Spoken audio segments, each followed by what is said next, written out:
are the other faceless ones? Where is Santiago? Where is he hidden?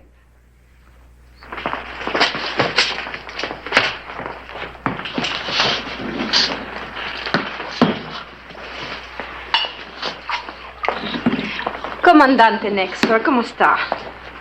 Señorita Marta Teresa. Where is the man you told me about?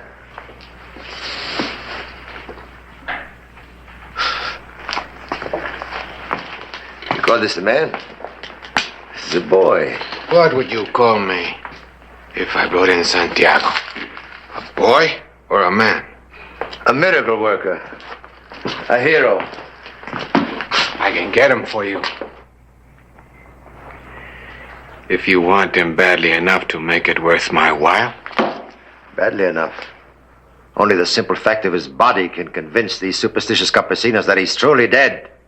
I can fight a man. I cannot fight a myth. Santiago. In person. Dead or alive. 20,000 pesos reward.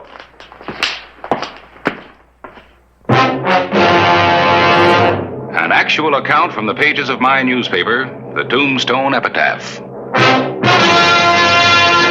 This is the way it happened. In the town too tough to die.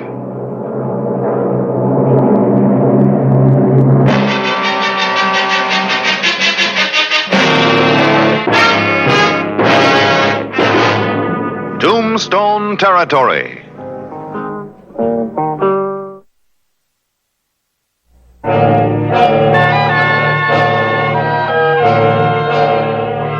The night of October 13, 1886.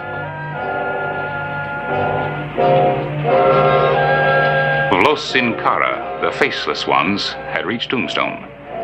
The territory was to become the unwilling host to the desperate fighters for freedom, or bandits, depending on who you believed.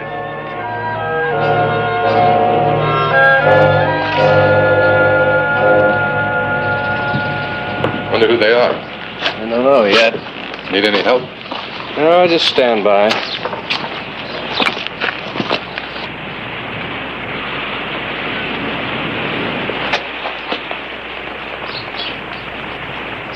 Senor Clay Hollister? See?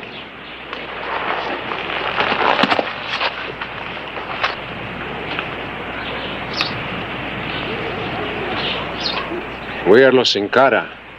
Santiago, our leader, said you would know us by his ring. They sure look done in. Bet they haven't had any food or water for a couple of days. Santiago. The leader of the faceless ones. You know him, Clay? Yeah, we were schoolmates. Looks like you came across the border to get away from Nexer. What do you want in Tombstone? We need provisions. Santiago said you were his friend, that you would let us go on. Others might turn us back to Nexer to collect the reward. I can't let you stay in the territory. We're hungry. We need food. It's the emptiest wagon I ever looked into. Poor fellows just about sold their saddles. Where'll you go? As far as we can. We won't stay in Tombstone Territory. This I promise you. You understand that I've got to uphold the law. I can't let you through carrying your guns. It's the law of the trail. We don't turn a man loose without a gun to protect himself. I'm sorry. Bueno, Santiago would not go against you. Los rifles, muchachos.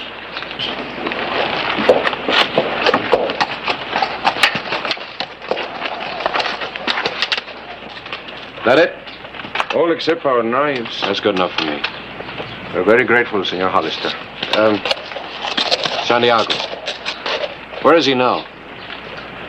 No matter where one is, one's friends are always close. Santiago is with you now. Muchas gracias, amigos. Adiós. Vamos, muchachos. Adiós. ¡Viva los Sancaros! ¡Viva!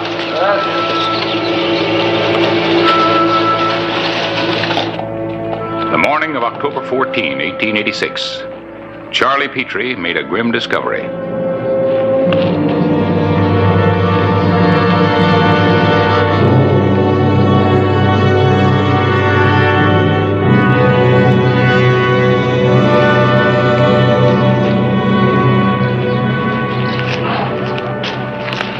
Yeah, it's blood. I guess that wagon wasn't so empty after all.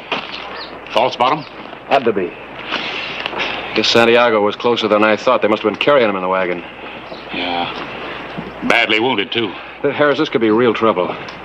If Santiago's as badly off as all that blood seems to indicate, they can't take him far. They'll have to hide him around here, in the territory. Yeah, and if Nexer finds out, he'll raid in after him for sure. I better get to Santiago first. In the afternoon, the trail split, and the marks showed the Mexicans had divided their party. The three horsemen had cut off towards Mexico, undoubtedly in a try to slip across the border. But the wagon tracks continued.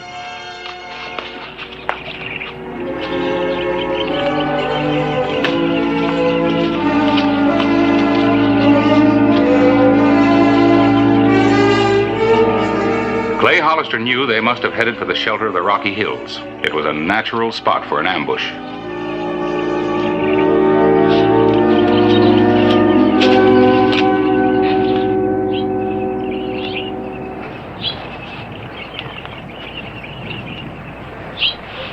Aguilar?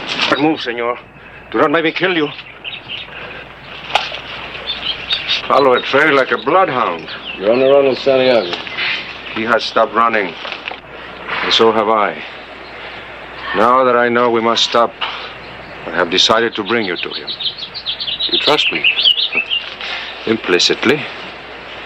Now the gun belt. Clay Hollister had found his friend and former academy classmate, the guerrilla hero who, armed only with the dream of democracy and freedom, had fought the military despot, Comandante Nexer. Santiago. Would that we could march again at our academy, amigo. Tell me, did I wear my uniform well? Your uniform's what you believe. Thank you for what you have done. I didn't do anything. This, in itself, is an act of friendship. Let me get you a doctor, Santiago. No use. Well, is there anything I can do? There is.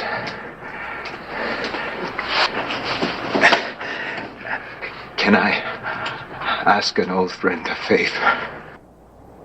My young brother, Juan, a boy. I was to take care of him. I gave him nothing.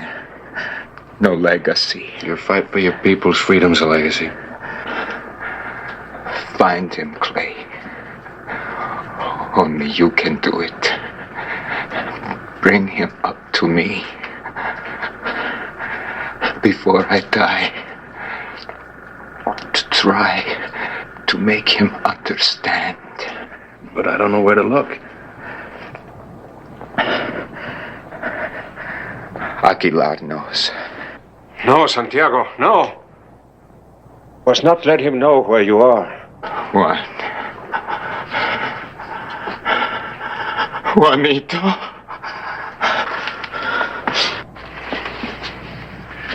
Where is he? Listen to me, senor. The boy's dirt. He's a weakling. He's dangerous. Take the guns back.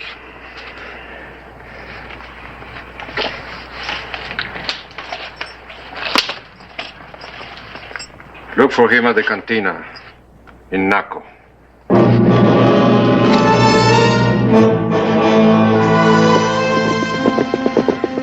It was a desperate race against time for a friend. And the prize was a few words to be exchanged between brothers before death claimed the stakes.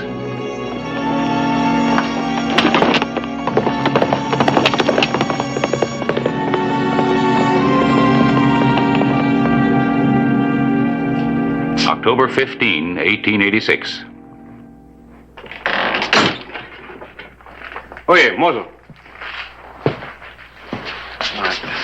Give me a chance. Let me show you what love is for its own sake. Leave me alone. I want to dance with you. There's no music. You're my muse. And you're a foolish child.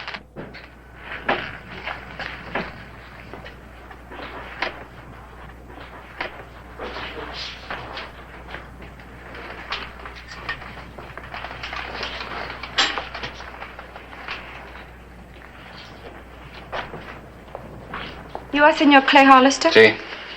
You asked to see me? Drink? No, no drink. Just talk. Drink 5 centavos. Just talk 20.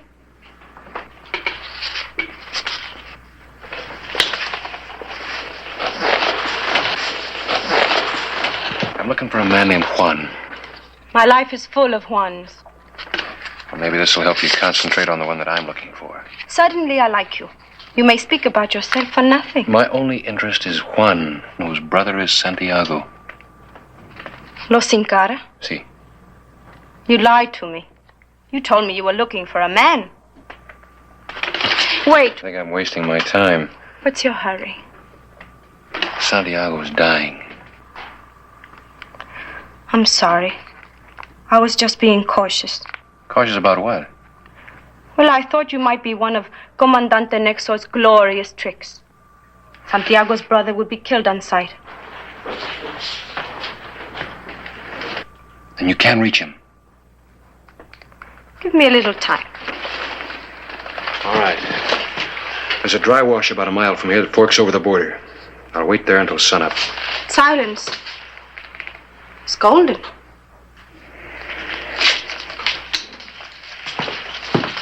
$20,000.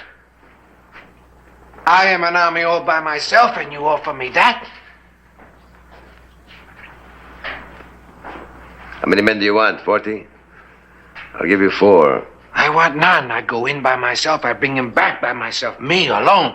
Alone? And if I say no? Then, Comandante, you will never find him. It angers me to hear a boy talk like a man. I'll show you the kind of a man that I am. All right, Martha, listen to your boy, a regular torero, a matador. He offers to bring you the bull's ears, Comandante. Does he know he has to get past the horns to get to them? Are you interested in bullfighting or the capture of Santiago? I want Santiago as the main attraction at the fiesta in the plaza. Then I'll bring him to you at my price. 20,000 pesos. Dead or alive. But in the plaza. 80,000 pesos. You offer me 20,000 and the use of 4 men. Going alone makes me 4 times as brave. And you can perform as spectacularly as you boast, huh? Try me. Oh, adoro. Done. Payment on delivery.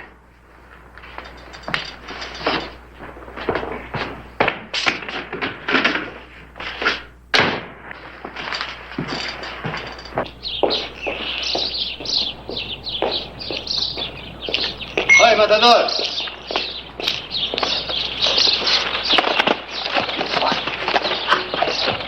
Simple answer to a simple question. How do you expect to find and catch the famous Santiago? He has sent for me. He is my brother.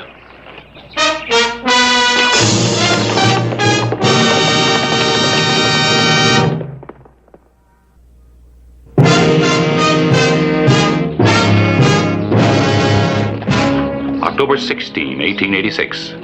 Juan was on his way to meet Clay Hollister. Commandante Nexar also had a mission. You promised Juan that you would not follow him. He gave you his word that he would bring in Santiago alone. What good is the word of an animal that believes in nothing? If he betray his own brother, what can I expect from him? Can he still expect the reward? Of course, as long as he leads me to Santiago. Who's the man who came for him? A man? Exert yourself, senorita. Struggle to remember his name. I will try. Do so.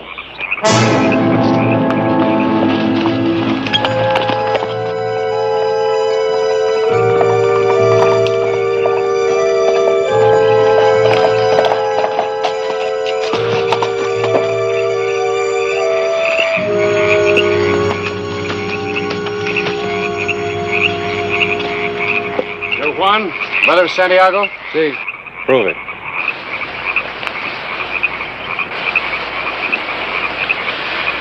Those were the days. We had a ranch, many cattle. But these revolutionary ideas of Santiago, they took everything away. We better hurry. We had everything. We were genuine caballeros, aristocrats. Everybody has to make a choice, Juan. But what kind of a choice is that? To end up dying like a wounded beast in a strange land? Aguilar doesn't trust you. I can see why.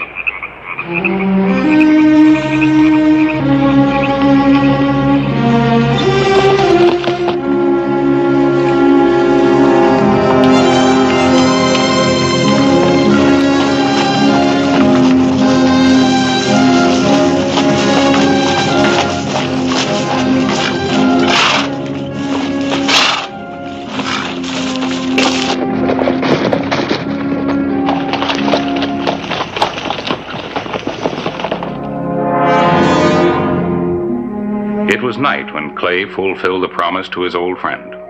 And for Santiago, there would be no morning. This was the end of a hero, a lost and lonely man crying for his brother's understanding. To think it had to end like this. Aguilar.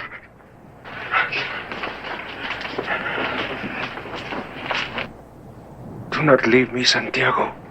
Do not leave me. Bury me in secret. And what we believe in will never leave you. Listen to me. No. You hear me, Juanito. It troubles me. The legacy I promised.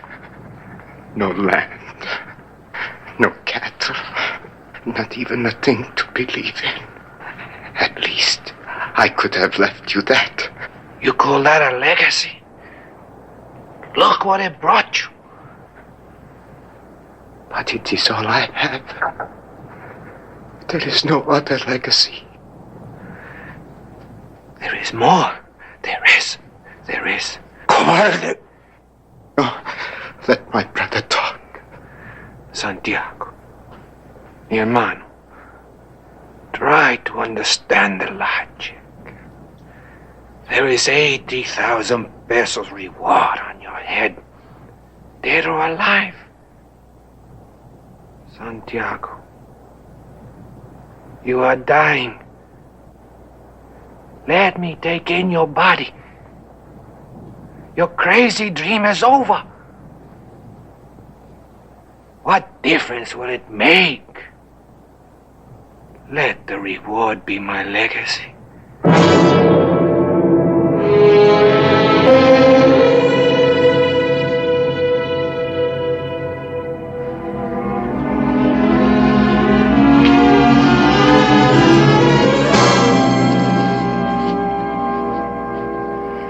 Santiago! He is dead. He's dead. You do this? He is dead. What difference does it make? You gotta understand this. Nexor mustn't find that body. If he does and he drags your brother through the streets, everything that Santiago lived and died for is dragged in the dust. But if he doesn't find that body, he can never prove that Santiago's dead. I asked him. I begged him for the legacy. You think getting permission changes what you did? Juan, we're here. You are right, but you are too late. You did betray him. We know you're in there. Come out. Cobarde, perro!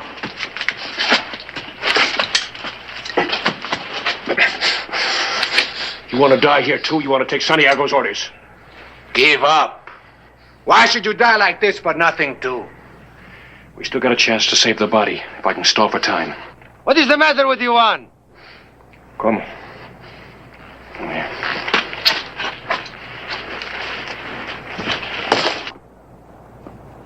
Come out!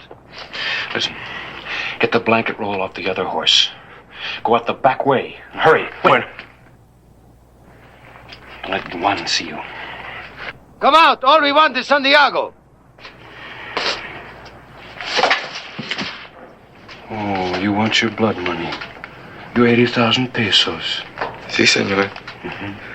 Si. Let's see you work for it. Easy, senor. Easy, senor. Please. Don't shoot! Don't shoot! You see, Comandante, I got Santiago for you. Dead, I suppose. You agree, dead or alive, what difference does it make? That's right. What difference does it make?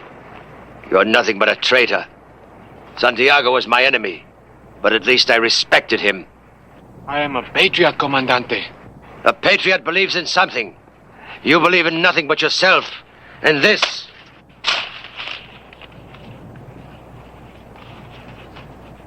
Malta, my legacy. This is for you. This is what you wanted. What good is it to you? The money won't keep you alive. Because of Clay Hollister, Los Incada will know. It is very dangerous to be near a traitor who is marked for revenge. You're not a patriot.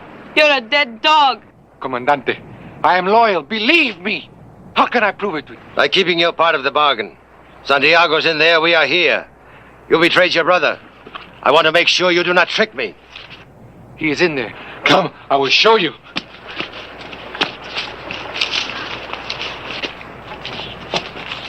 Comandante Nexor.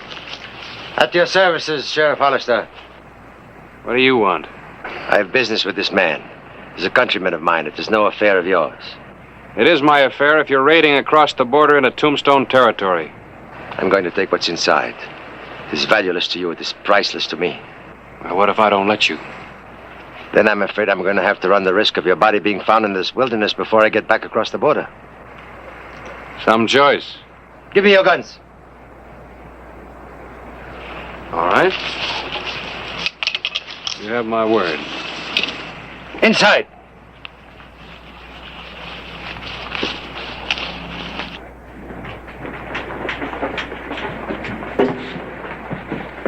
You see, Comandante? I keep my word.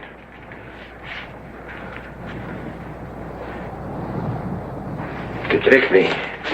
No. Traitor, you tricked me. No! A mistake! They tricked me too!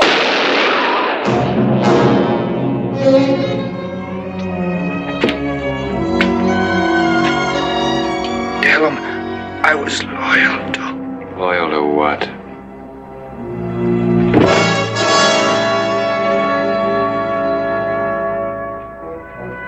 Clay Hollister had succeeded in his mission. Where Aguilar buried Santiago, nobody knows. But there's a legend you can hear in the hills that Santiago still lives, that the man who brought to his faceless ones dreams of democracy and freedom gathers forces as he roams, getting ready to attack again.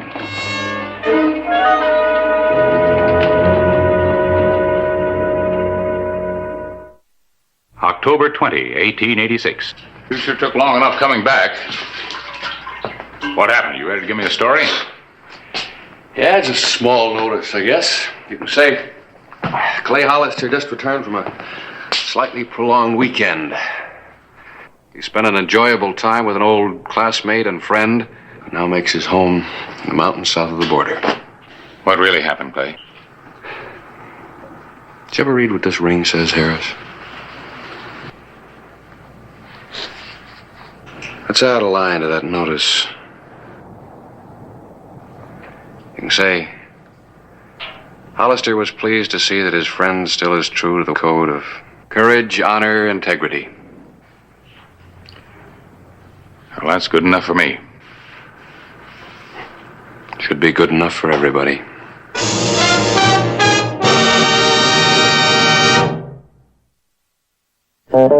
Whistle me up a memory, whistle me back where I wanna be, whistle a tune that'll carry me to Tombstone Territory.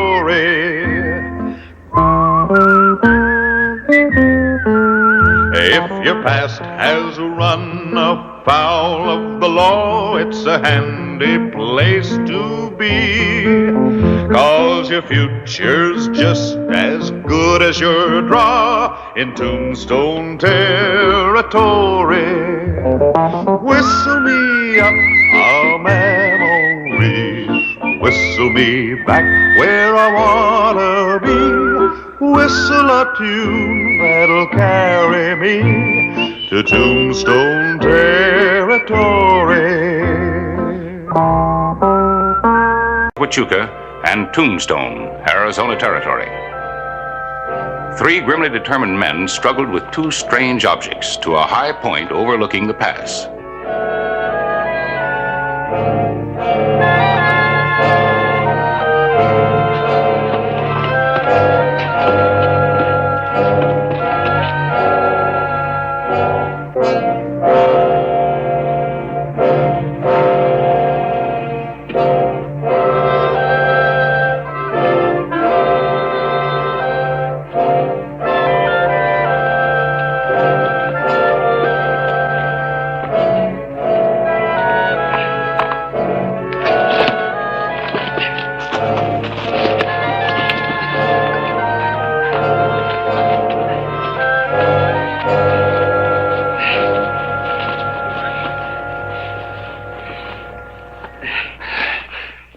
They ain't even gonna have a chance to scatter. Yeah, you act like you can't wait to use it. Stand back. Stand back.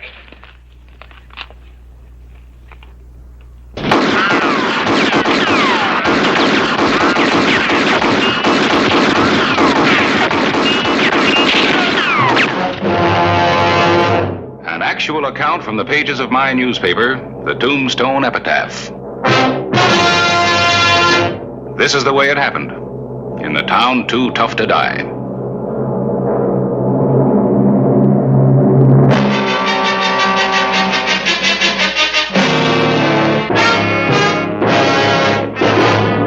Tombstone Territory. Early morning, August 12. The men carefully conceal their Gatling gun, the most vicious weapon of the times. 10 revolving barrels to spout death and destruction, capable of wiping out a whole detachment of men. All right. Cold camp, no fires, and stay under cover till I get back. When'll that be? I don't know. I'll get more cartridges for the gun and find out when the Army's going to pick up that payroll money. How sure are you that the Army will be traveling fast here? They always use that road. Yeah. I'll be back. Toby, you know you might get into trouble riding around with that hot temper of yours. Maybe you ought to take me with you, huh? Maybe you ought to get off my back, Quince.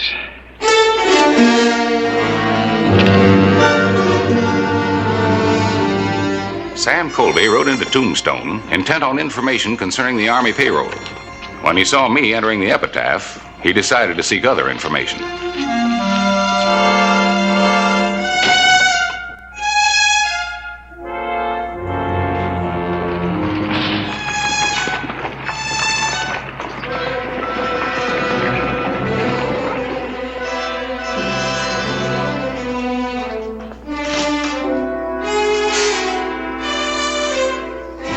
Colby.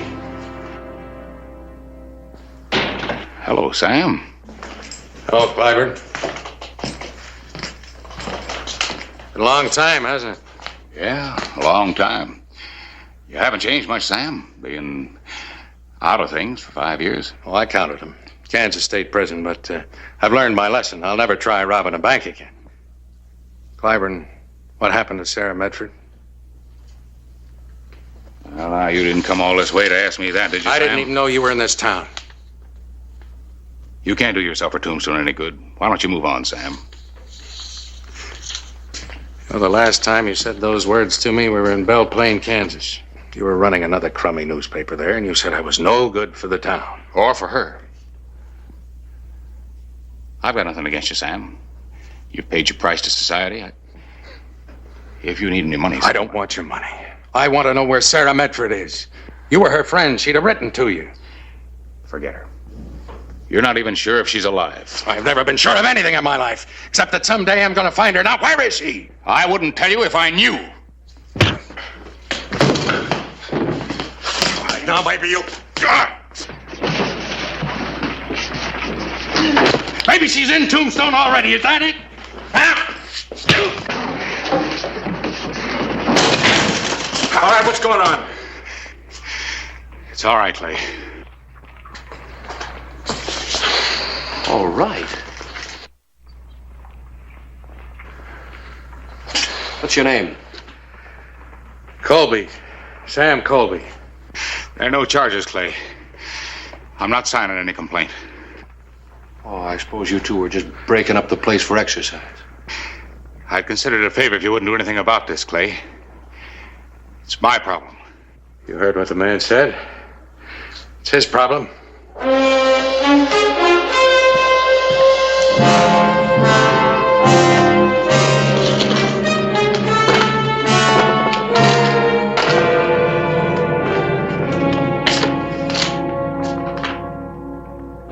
He said feed his horse, but don't take the saddle off. Did he say where he came from? No. Made a trip to the gun shop and back, then took off again. A gun shop, huh?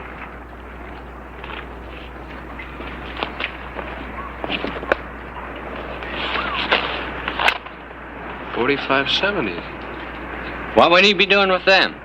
Well, I don't know. The only thing they fit's the old single-shot carbine.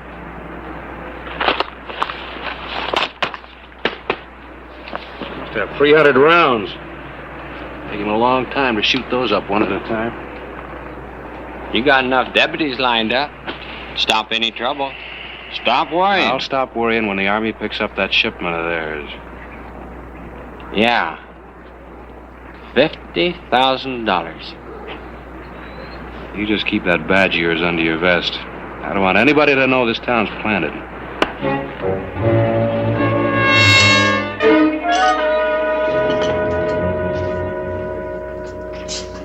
Drown the memory of a bad breakfast.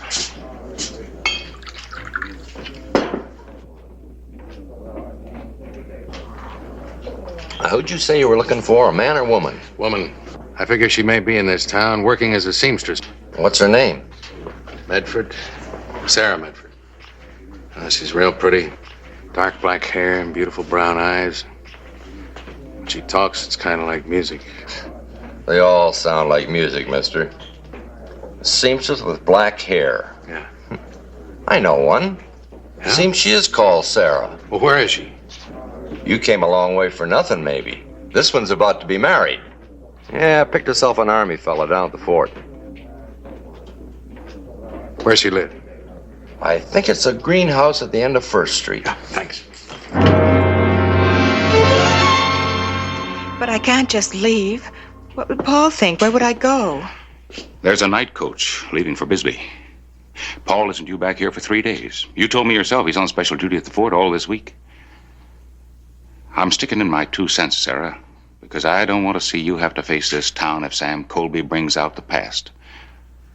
Don't stay here and pay for it twice. All right, Harris. Good. You can stay with my sister Anne. Return here on Sunday. Colby should be gone by then.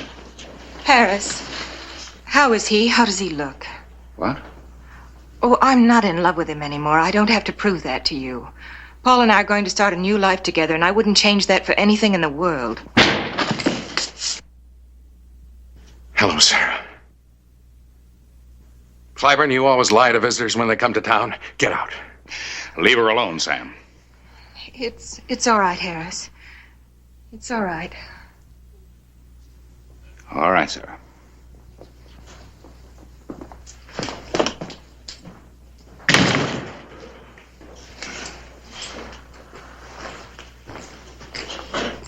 Well, you better have a drink on this.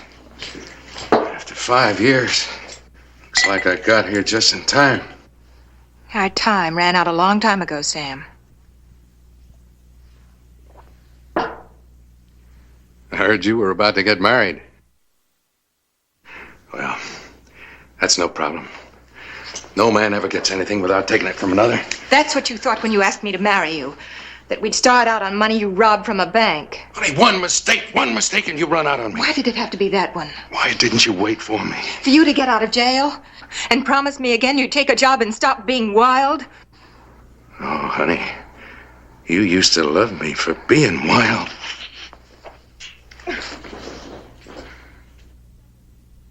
So we'll move on. And you'll start over once more. We'll find a new life somewhere further out west. Is that it? We'll make it this time. They'll just leave us alone. Talk about luck. You come into town for one thing and you find another. If you didn't know I was here, what are you doing in Tombstone? For one fancy big payroll, that's all I need. And from then on, it's a straight and narrow for you and me. Well, think of it, $50,000. That'll buy you a lot of pearl button shoes from St. Louis. That'll give you a big red dress with 1,000,000 yards of lace on it. Another robbery? Is that what you're offering me, Sam? Face it, you're no good. You're no good.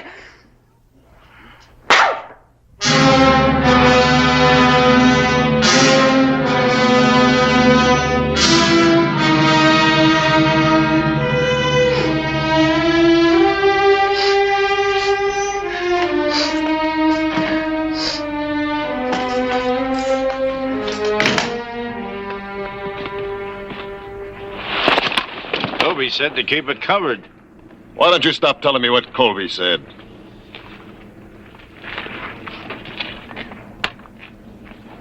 Yeah, they won't even know what hit him. Let's keep him, Colby. You're getting real itchy, ain't you, Quince? I don't trust him. How come he knew about that Army payroll being in Tombstone? Yet he didn't know when they were picking it up. Well, how much information do you want him to have?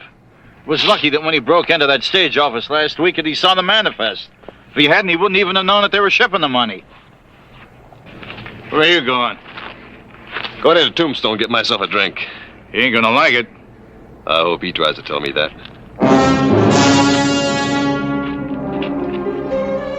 Late morning, August 12, 1886. Hello, Harris. Well, it seems to be going smoothly enough. You worry too much about these payroll transfers. Maybe. What do you know about Colby over there? Well, what do you mean? What do I know?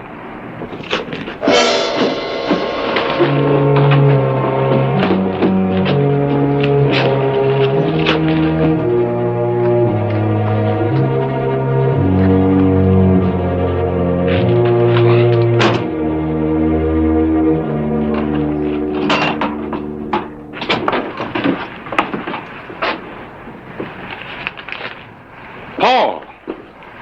Oh, Harris! It's all yours, Lieutenant. Thank you, Clay. My pleasure. I'll just bill the Army for my 3 extra deputies. Fair enough. Prepare to mount. So you're the one drew the assignment this time. Didn't expect you in for another 3 days. This is official business and a quick trip. Tell Sarah I'll see her Sunday, huh? Be glad to.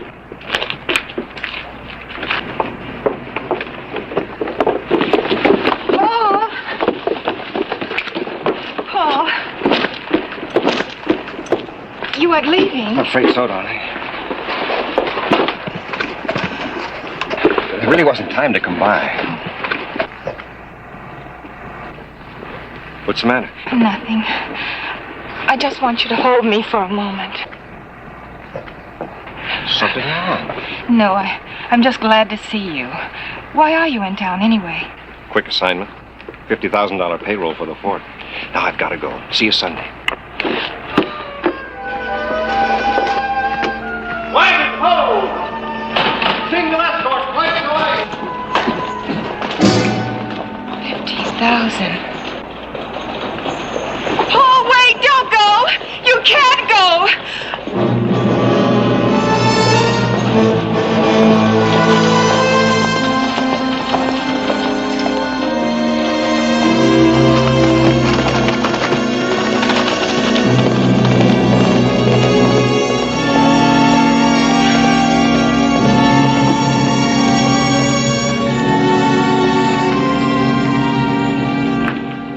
All right, Harris.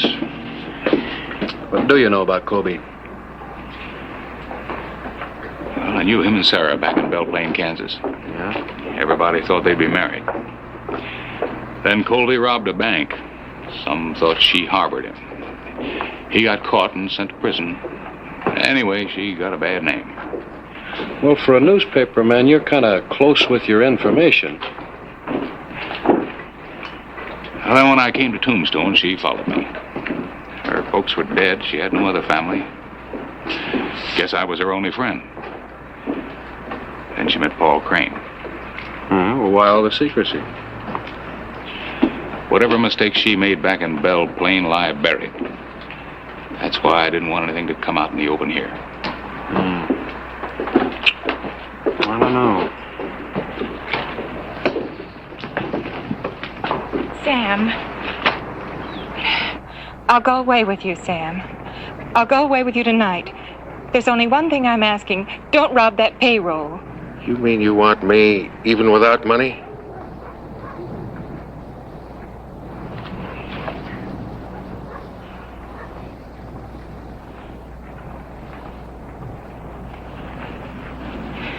This time you don't have to do anything. No robberies. You really do love him, don't you, Sarah? You'd do anything to save his life. I'll never leave you, Sam. If only you'll do as I ask.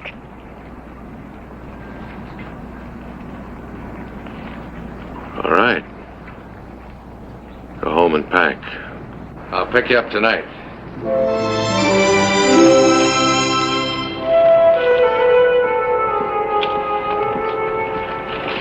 Is everything all right? Everything is just fine. Yes, sir, just fine. Anything you want to tell me? No. Hey, Amos, saddle up Mormon for me, will you? You bet. Well, he's leaving town. That's good. Yeah? With a saddlebag full of 45-70s?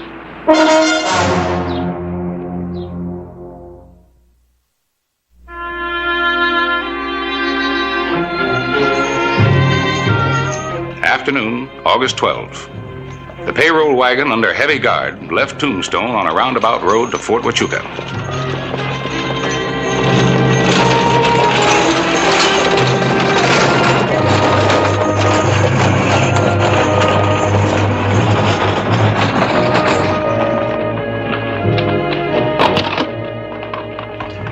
Quince rode hard to bypass the payroll wagon and set up the ambush with a deadly Gatling gun.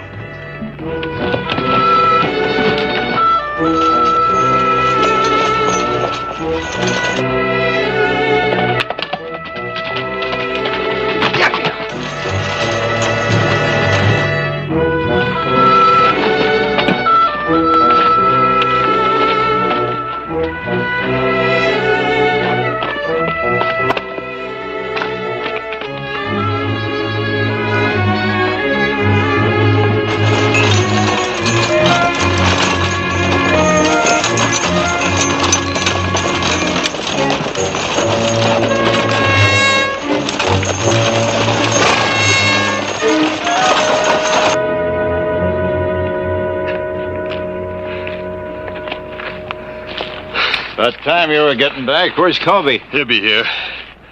If you don't, all the better.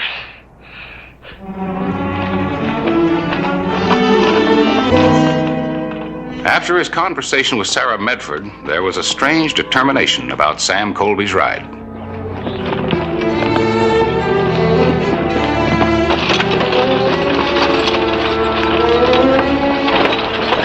Detail, halt! Deliberation marked each mile of Lieutenant Crane's journey. Scouts were sent in ahead through every ravine as a precaution.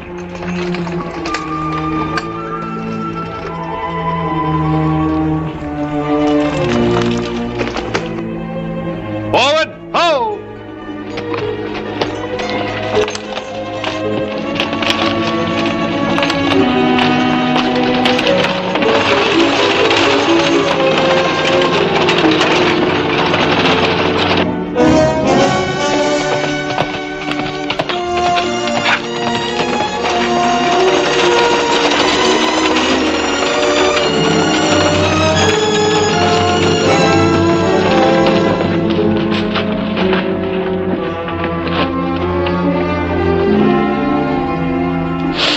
Are they?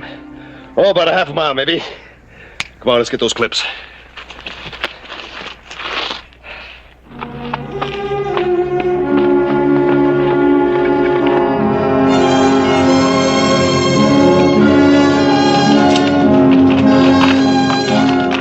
Clay Hollister, puzzled by Colby's actions, trailed the ex-convict. His suspicions grew as he observed that Colby and another rider were paralleling the route taken by the military detachment.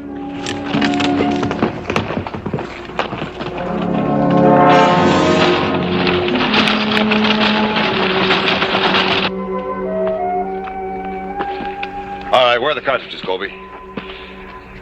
The deal's off. What? The Army's not taking the money through this way. They took it to Fort Huachuca by stage. You can topple that thing into the canyon for all the good it's gonna do us. Sorry, boys. Looks like we just run out of luck.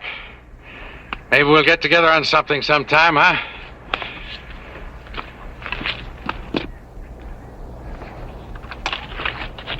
Will we, Colby?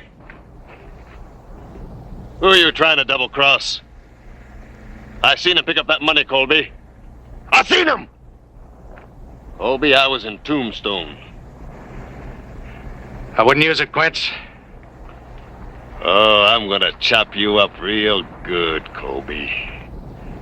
You shoot that gun, you won't have a chance. They're not so far away that they won't hear it. He's right.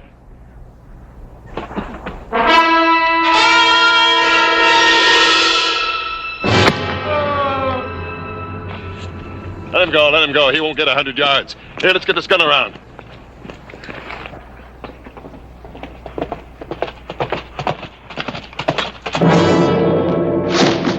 Clay suddenly came upon Colby, who had made it to the bottom of the pass with Quince's knife in his back. Army payroll. Gatling gun up there.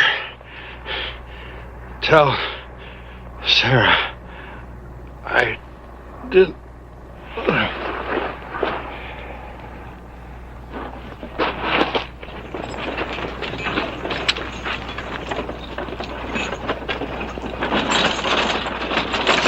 There they come.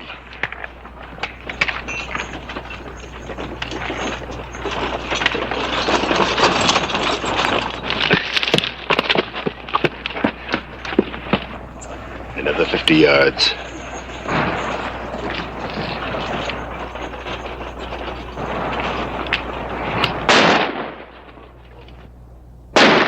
Take cover! Who's shooting at him? Spreading out. Get around.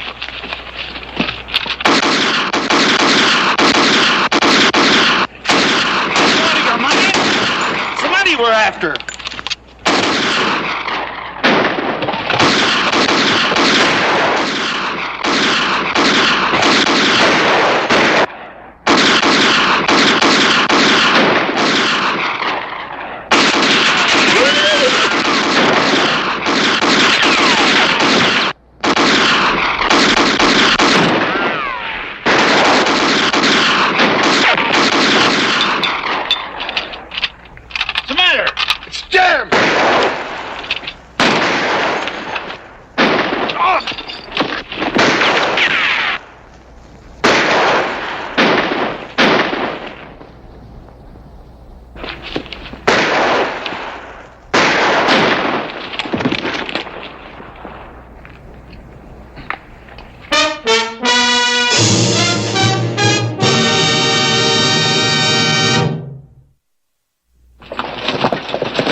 Gatling gun?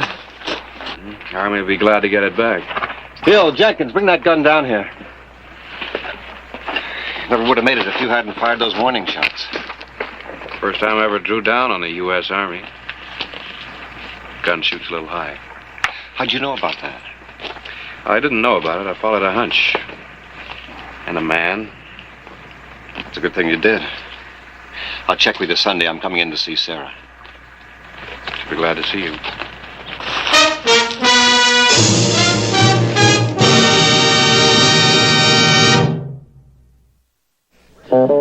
Whistle me up a memory, whistle me back where I wanna be, whistle a tune that'll carry me to Tombstone Territory.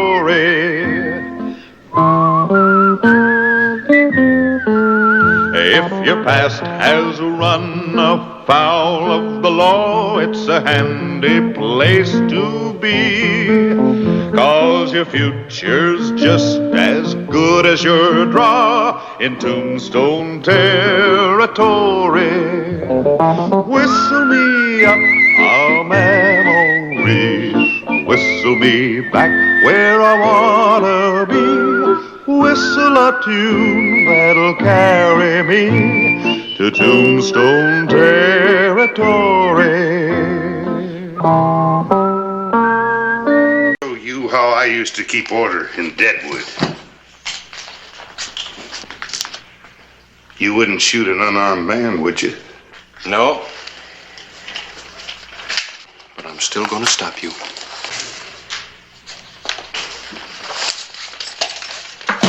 Sorry, Sheriff. But you're meeting a man that knows every fighting trick in the book. An actual account from the pages of my newspaper, the Tombstone Epitaph.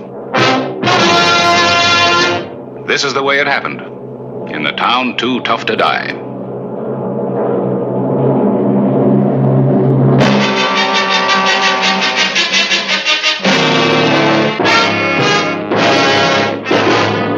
Tombstone Territory.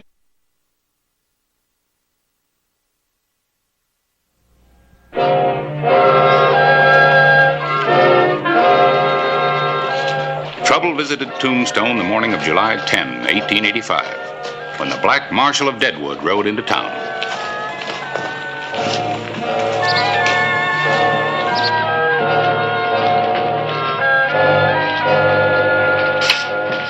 Harris? Come here. You know who that is? Well, up jumped the devil.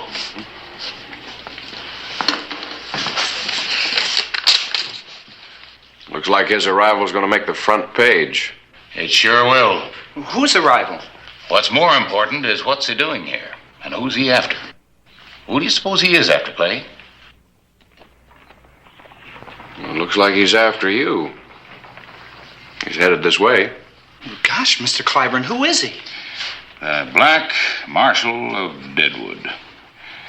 Arrives in Tombstone. Daggett, reputedly one of the toughest and most brutal marshals in the Western Territory. That might be libel, mightn't it? Not if it's the truth. A man ought to be careful what he prints. A man ought to be careful what he does. You've made my paper before, Daggett.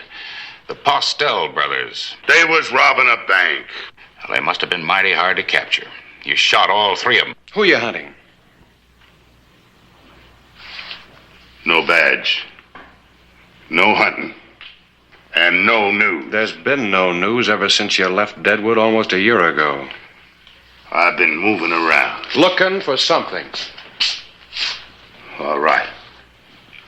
I'm gonna live here. Settle down.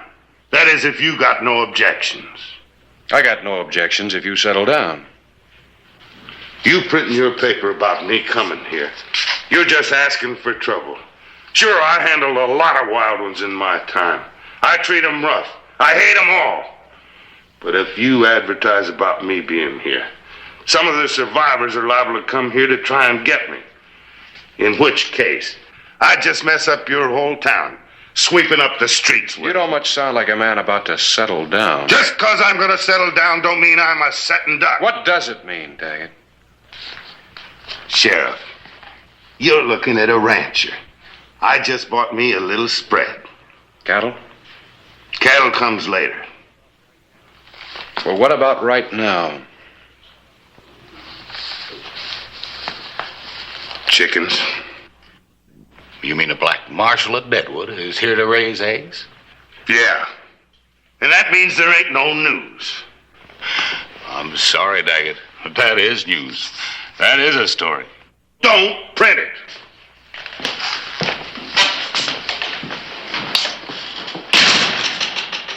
You believe his story? Of course not. You? I don't know. He might be ready to settle down.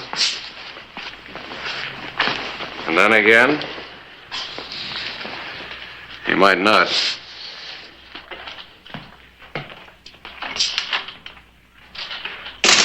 Was that really the Black Marshal? Floor all swept, Ben? No, sir. Well, is it true that he lost count and quit notching his gun? You're still not very interested in becoming a journalist, are you?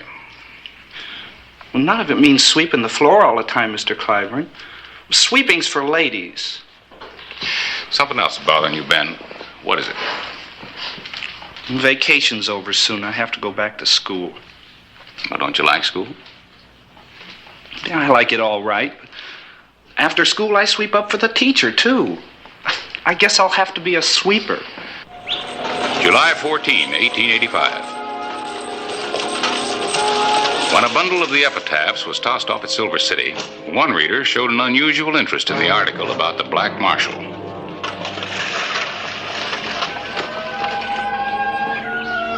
The afternoon of July 14.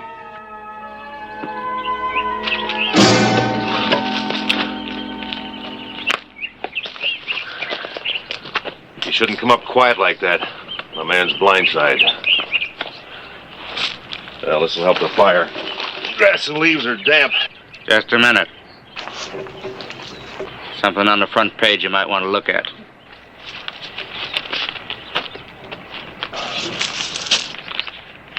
So he's in Tombstone. Where you going? Where do you think I'm going? I can still see to shoot the man that left me this way. Yeah, I had all the stuff sent up at his place on Cottonwood Creek. Here's Eddie. Clay Hollister learned that Daggett had purchased an unusual amount of ammunition for a man who claimed he was becoming a rancher. He rode out to investigate Daggett's true intentions.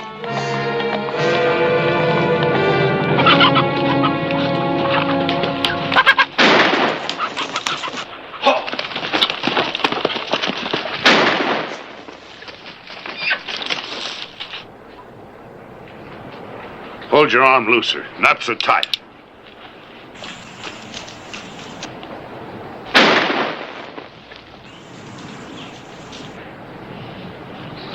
It wasn't your fault you missed that shot. This gun shoots high. I gotta fix the sights. You better go on back to town. Mr. Clyburn's looking for you.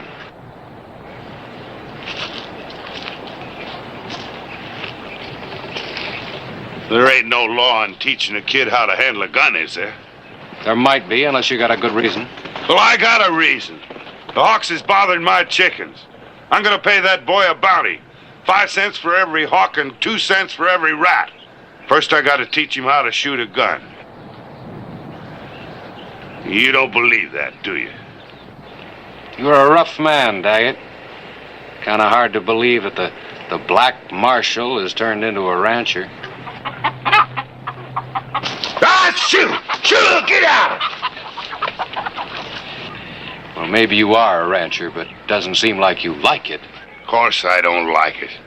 It's too quiet out here. Quiet? Sure. For 30 years, I had a whole flock of people to protect. I did my job. And now you're protecting a flock of chicken. No, I guess in a way I'm still chasing rats. Only now it's the 4-legged kind. Remember that. The 2-legged kind are my job.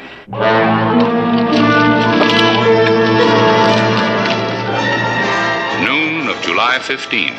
2 riders closed the miles to Tombstone. July 16, 1885. 4, 5, 6. 6 hawks. Thanks, Mr. Daggett. I don't think I'll be out tomorrow. I don't think there's another hawk in the territory. Oh, I don't know. I seen one of them gliding around this morning. Flapping its wings? No, just kind of gliding along like it was going to set down. Well, that must be a buzzard. That ain't no buzzard. There ain't nothing dead out there. Well, except 6 hawks. Look, where there's chickens, there's hawks, live hawks. And I expect you to take care of them for me. I think maybe you better come on out tomorrow, huh? Thanks.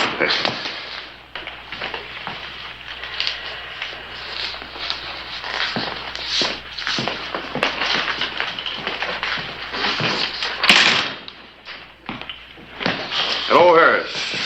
Well, Clay, look at this.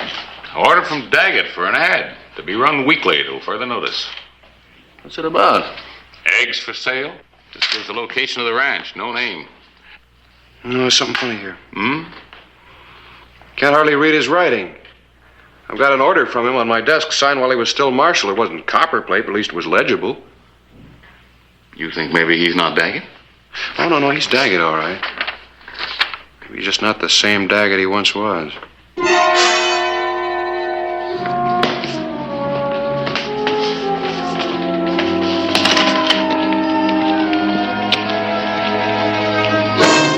Daggett!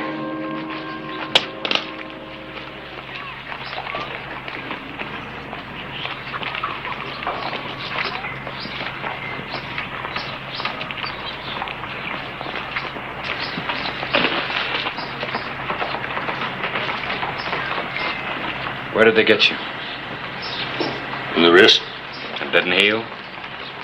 Broke all the cords. That's why you have Jackie to shoot the hawks. Well, I'm too old to learn with my left hand. Why do you keep carrying the gun? Well, they find out I'm crippled, I'm dead. I guess you're right. You made a lot of enemies. I was born with enemies. Never done nothing about it. Never could and won't now.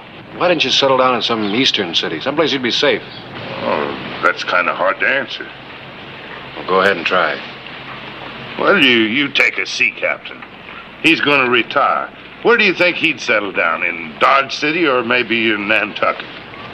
Just can't keep away from the action, huh? I figured if I couldn't be part of it, at least I could see it unfold. So here I am in Tombstone. Well, you can't see much from Boot Hill. I figured this was the best place for protection. People tell me Sheriff Hollister does a pretty good job. With you in town, he'll have to do a better one. Well, I better get going.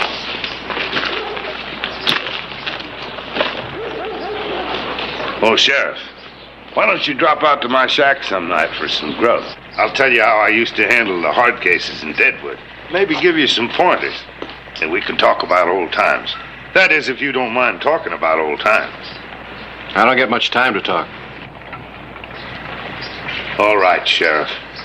Protect the citizens and count me in. Tombstone's got a new citizen. Wonder how long we can keep him.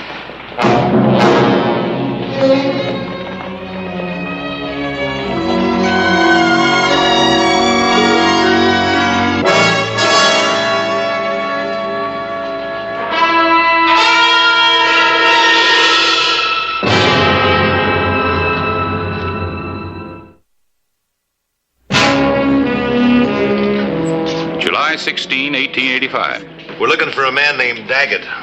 Mr. Daggett, the old marshal? Where is he? I don't know. Comes in here every Friday night for one drink. Just one. Every Friday evening. Alone? Yeah, always alone. He don't seem to have any friends. He's been pretty busy making enemies. Harris, you got anything on Tom Grady and the Kenley kid? Grady and Kenley? Yeah, they just rode in. I got a hunch they're not sightseeing. Looking at Deadwood. Deadwood? You think they might be down from there? I think they spent some time there. Well, your hunch is right. Grady and Kenley, arrested 2 years ago in Deadwood. I guess we know why they're in town.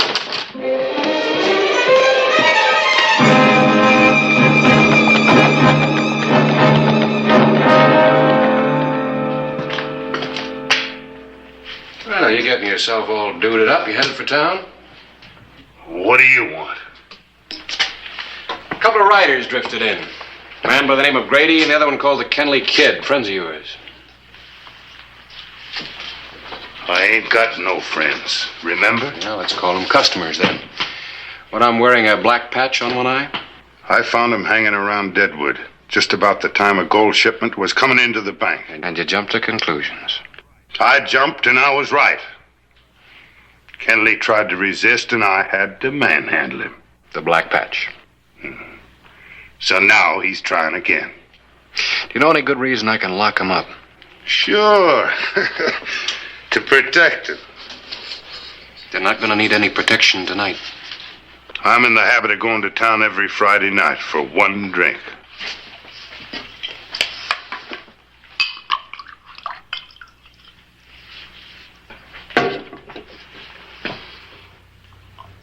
Now you've had your Friday drink, stay here. And tend the chickens? You think the two outlaws are gonna make me hide? Nope. But I sure hope I can. Well, you ain't gonna dictate to me. How about telling me what's inside you, Daggett?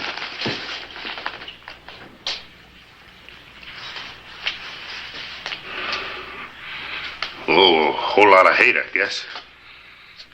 Been in here for 30 years. You see, Sheriff, I never was much of a ladies' man. You can tell that by this ugly face of mine.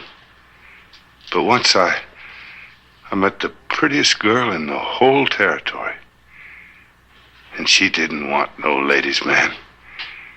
She wanted a big, ugly, uneducated guy like me. An outlaw killed her the day before we was to get married. That's hate. Well, sure, go ahead and hate him all you want. But even if that wrist had healed, you still couldn't do anything about it. This is my territory, remember? If you're gonna live here, you better live peaceably. Time for you to relax. And don't go out tonight.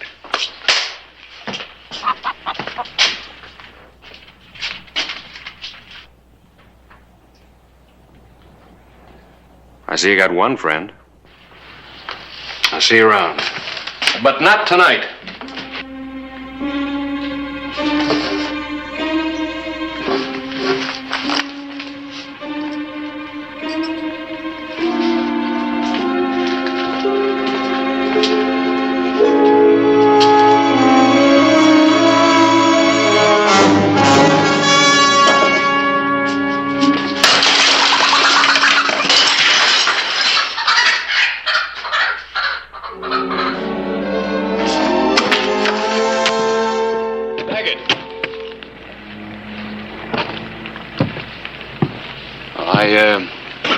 I thought you'd already had your Friday drink.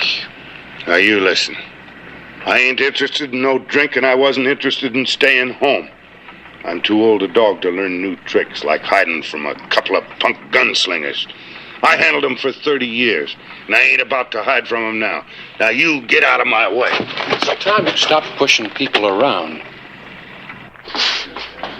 All right, mister, it's Friday night. When does he show? Oh, about now. But it's my job to keep order in Tombstone. Don't you tell me about order. I got my own methods for that. Well, I got my methods, too, and you're now under protective arrest. I'm going to lock you up for the night. All right. Inside.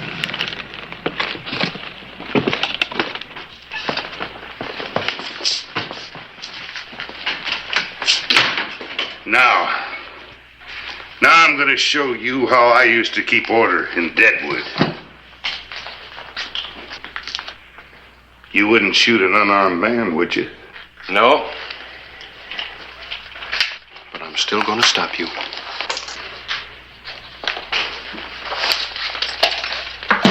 Sorry, Sheriff. But you're meeting a man that knows every fighting trick in the book.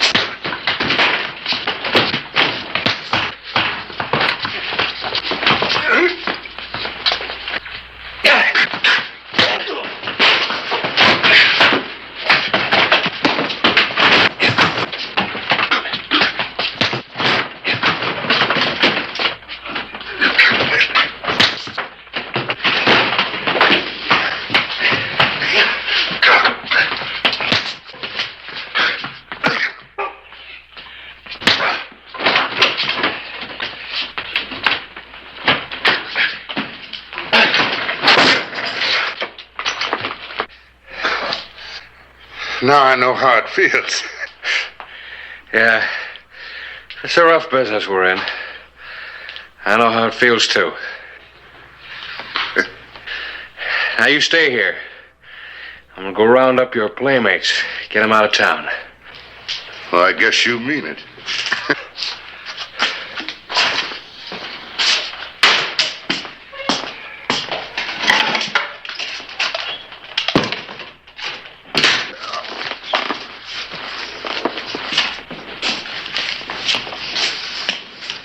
I see by your paper there's a man named Daggett settled here in Tombstone.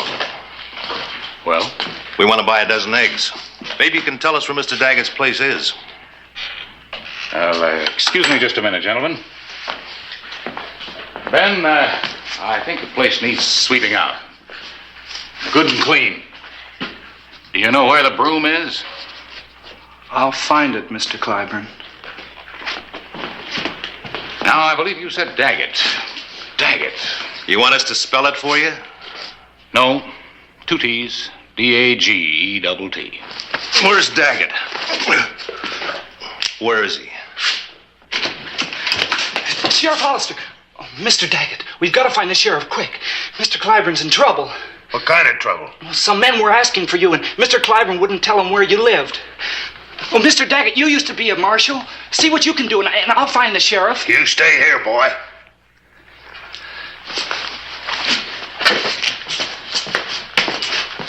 Where'd they go? I don't know, Sheriff. They just went out. When Daggett didn't show, they tried to pump me, but it looked like trouble. Once more, speak up, editor.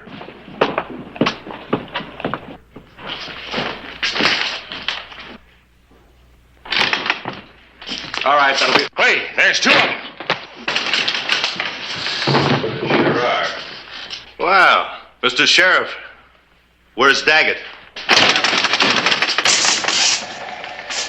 You come looking for me. Well, here I am. Now you got a tiger by the tail, and you can't let go. You might have pulled a bluff, Daggett, except for one thing. I know about that wrist of yours. Now, I aim to shoot you in little pieces, one at a time. You might say, an eye for an eye. Yeah. Oh, mister, have I been waiting? I'm gonna wrap that gun around your skull. You might shoot, but I'll keep it coming. When I get through with you, you won't have a tooth left in your head. You know me by now. Go ahead and shoot, Kenley. What's the matter? Your hand's shaking. I'll tell you what's the matter. You're remembering the Black Marshal of Deadwood.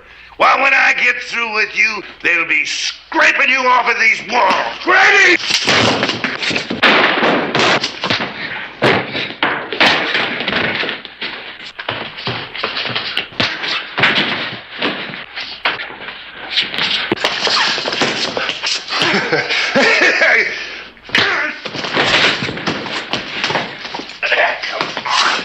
Come on.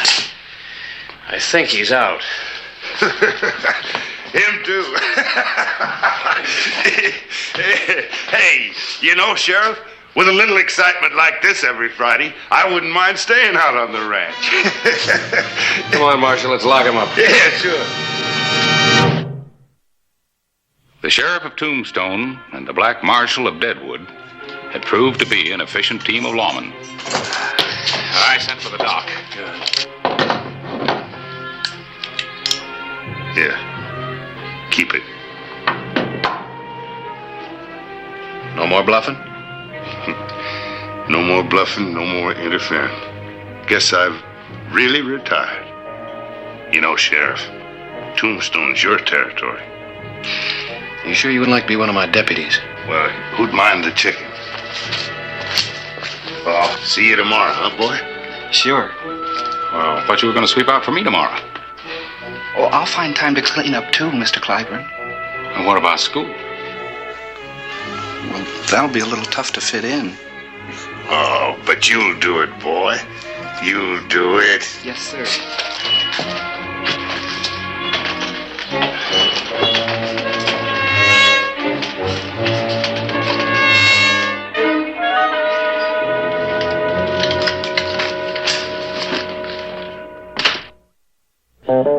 Whistle me up a memory, whistle me back where I wanna be, whistle a tune that'll carry me to Tombstone Territory.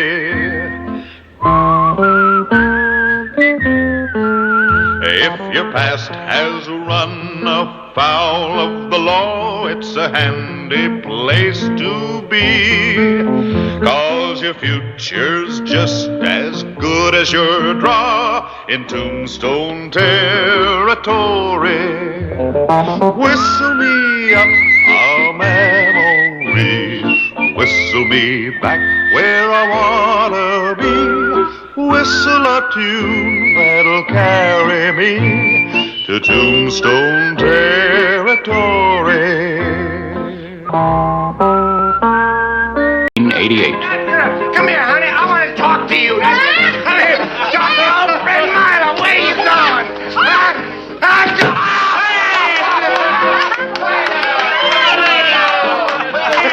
You tricked me that time, Chiquita, didn't you?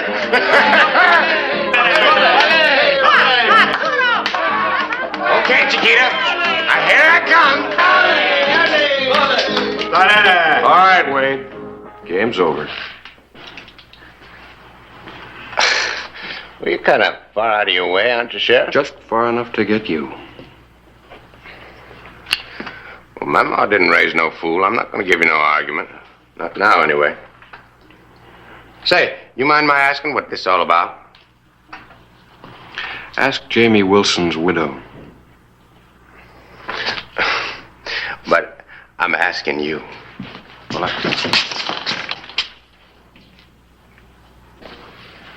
Hey, you're kind of jumpy there, Hollister. Now, you know that I always travel alone. I like it that way.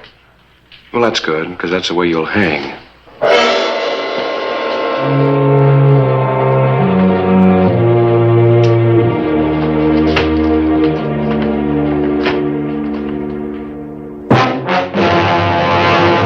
An actual account from the pages of my newspaper, the Tombstone Epitaph. This is the way it happened, in the town too tough to die.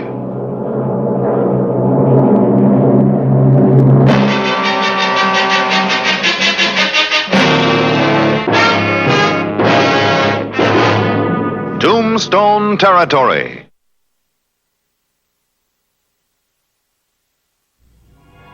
June 10, 1888. The shortest route back to Tombstone was skirting the Chiricahuas. Small bands of renegade Apaches were suspected of being holed up in the area. Say, what do you say we have a little water? I'm dry as a horny toad.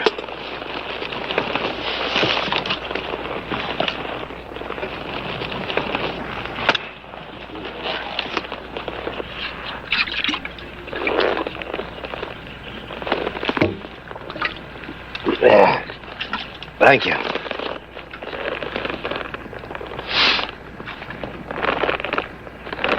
What are you looking for? What's so fascinating back there? Well, now, you just know that this is Apache country, you know, and, well, if they was to jump us, I just wouldn't have no chance at all. What with my hands being ironed, you know, behind me like they are. Of course, it'd make it awful easy for you if that's what you want.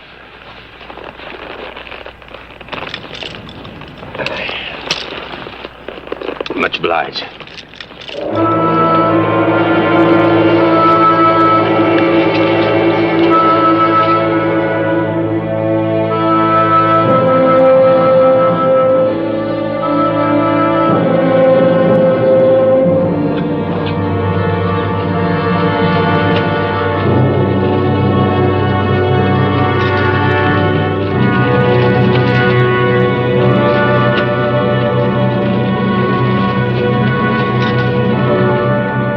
Late afternoon of June 10, 1888. Get off. We'll bed down here. About time. Just get away from the horse. You don't take any chances, do you? Would you?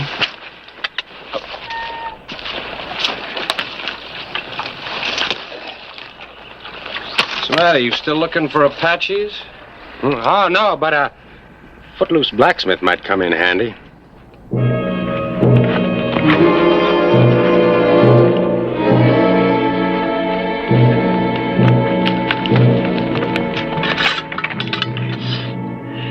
Hollister, you're a pretty good cook. One of these days you're going to make some gal a good wife.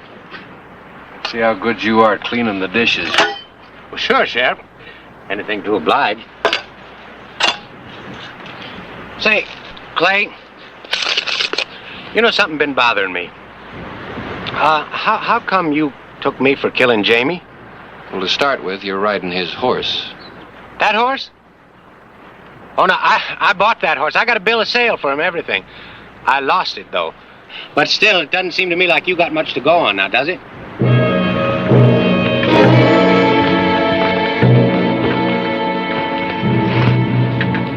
People never learn, Wade. You got a mean streak, can you? Me? Yeah. Might have gotten away with this if it hadn't been for that. I don't get you. Well, it wasn't enough for you just to take the man's horse. You had to shoot him, too. Leave him for dead.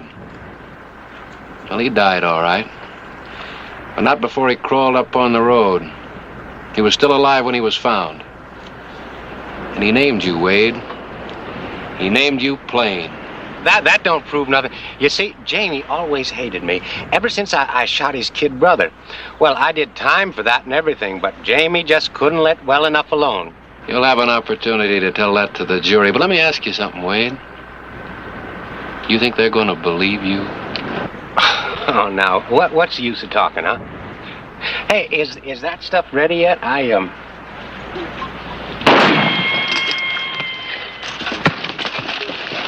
Milo! Stop it, you're gonna kill him! Good boy, Seth. I knew I could count on you. Hey, just a minute. Let me get these things off. I'll be right with you.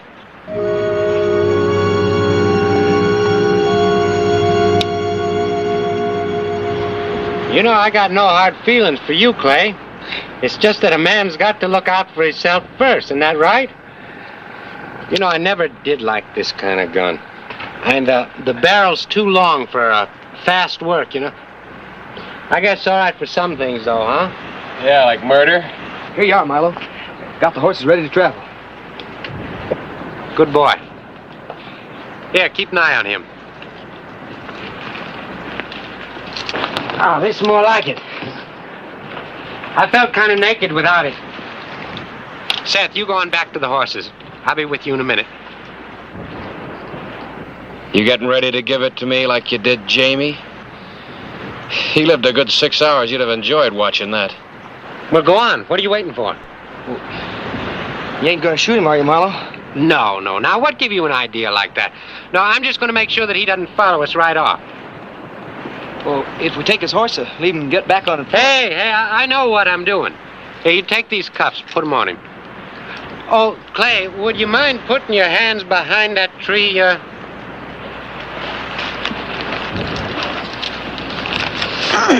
They too tight? They're all right.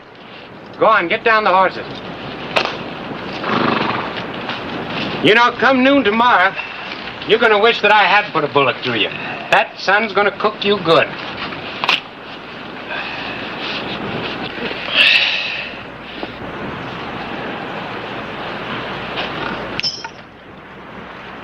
Come on, kid. You got a mind like an Apache involving your brother in murder. Now, not even an Apache'd sink that low. Milo ain't never killed nobody except in a fair fight. You lawmen just got it in for him. Can't leave a man alone. 6 years ago, he killed a boy about your age, Dave Wilson. Milo told me about it. Wilson drawed on Milo first. You done a good job on him, Milo. Maybe you will have hanging company after all. You shut your rotten mouth. And nobody's got nothing on the kid. Nobody's going to hang. Come on, Seth.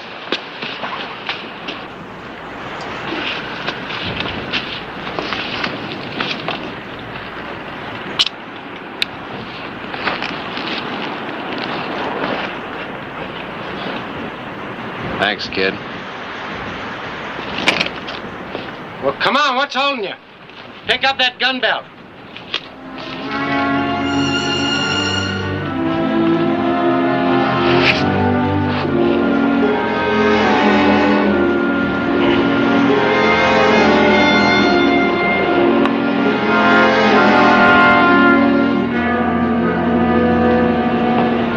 A hot desert wind greeted the morning of June 11. Howdy. Howdy. Nothing but no prospector. Say, you mind if we step down? Why, no. Glad to have a little talking company. You're right welcome to join me for breakfast. Well, thank you.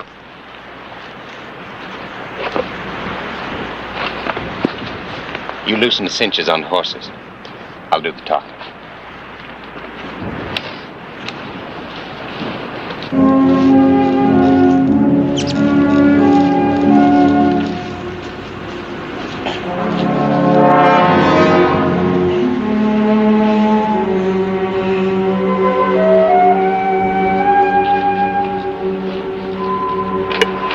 Folks keep telling me it ain't worth grubbing for this far south.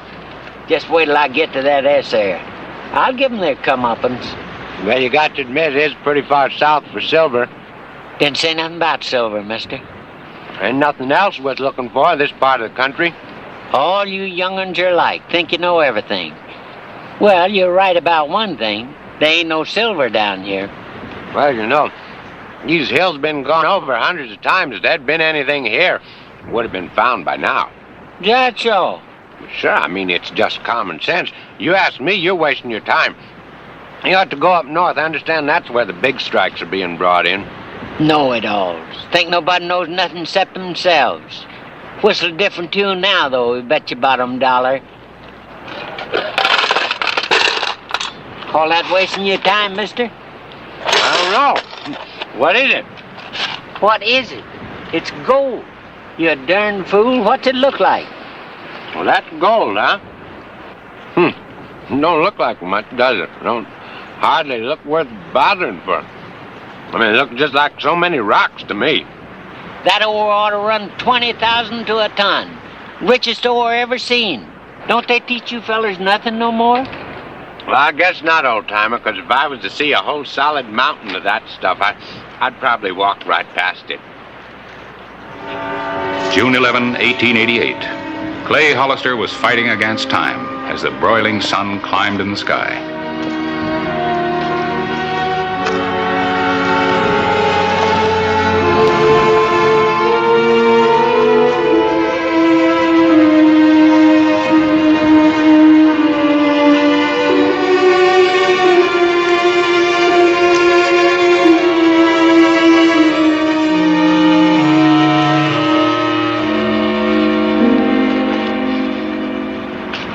Thought it struck it rich lots of times, but something always seemed to go wrong.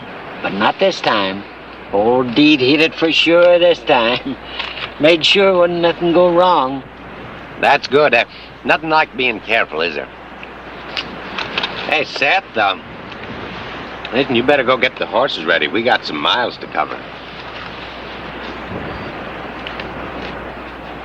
You hear what I said?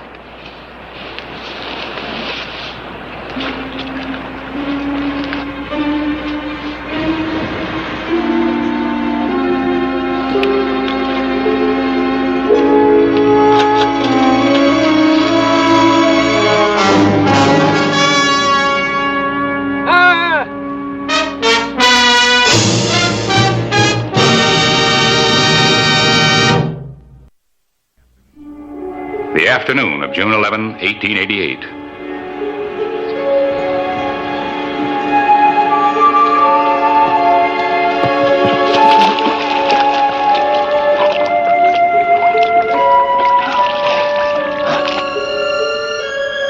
Late that afternoon, Clay Hollister stumbled upon signs of life and death.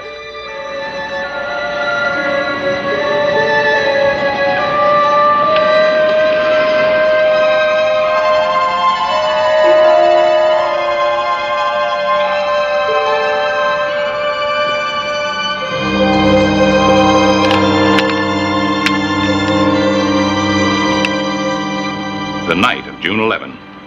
Relax, kid. Now, come on. You better eat something or you're going to lose your strength. Milo, I want to ask you something.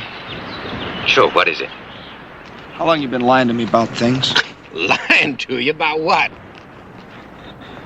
You know, like killing. The sheriff was telling the truth, wasn't he? You did kill that man for the horse, didn't you? Well, I guess you got to learn sometime. Yeah, I killed him. I did, but he kept asking for it, Seth.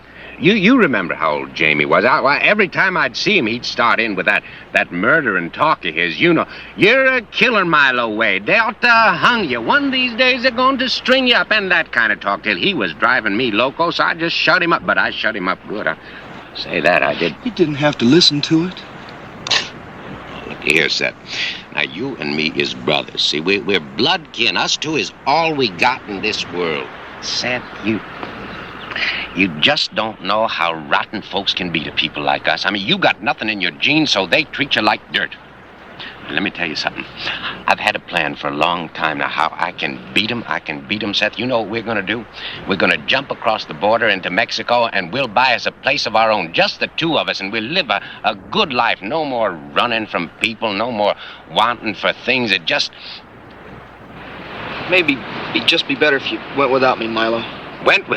Without you? But you're my brother. I mean, all my life I've been worrying about you, Seth. I've been thinking, how can I make things good for the boy? You say, go without you. Well, no, sir. You call what you did doing things for me? Well, this is a tough world, and a man has got to twist what he wants out of it. I mean, otherwise you get nothing. You got to take what you want. So. Like you took from that old man back there? That? Well, sure. That's but what is wrong with that? I mean, an old man like that, you know, he's got one foot in the grave anyway. What's he want with all that gold, huh? Besides, he was just a stranger. What did he ever do for you and me? You fed us? Oh, now you're beginning to tire me, boy. Now, you're going to do what I tell you. You understand? And you're going to Mexico with me if I got to whip some sense into you.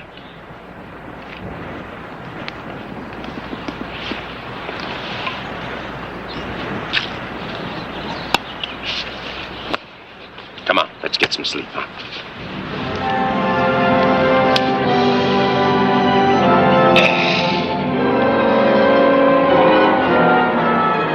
Satisfied that his brother was asleep, Seth Wade made his decision.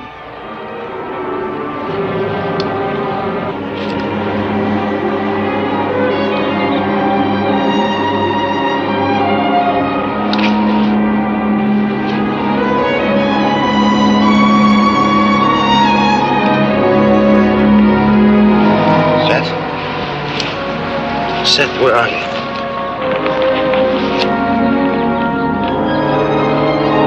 Seth! Come back here!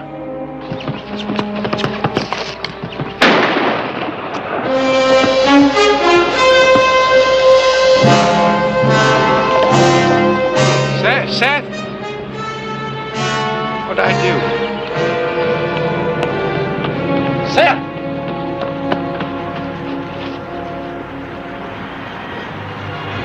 Early morning, June 12th. Seth Wade had regained consciousness. His brother's bullet had passed clear through his body. Now, you just take it easy, Seth. Oh, Milo will take care of you. Hurts. Stop it from hurting.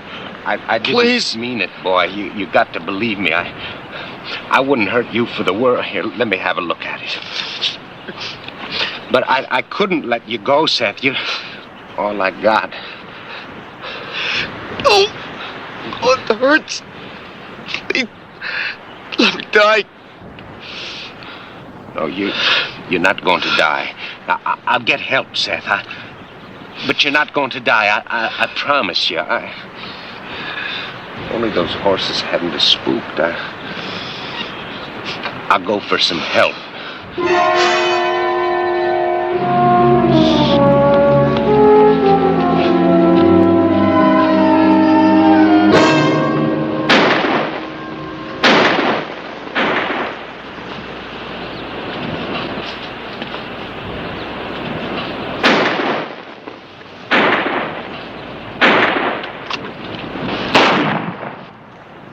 You hear that, Seth? Somebody heard my signal.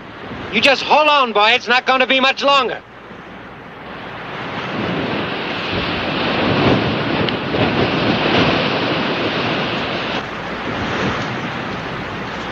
All right, Hollister, that's far enough. Now drop that rifle. Get off of that barrel. Come on up here. I can talk to you. Come on. I don't know how you got loose, but right now I'm glad you did. Now that's far enough. Now listen to me. Seth got himself hurt. You know anything about doctoring? A little. Good. I hope for your sake you're not lying. He's over there.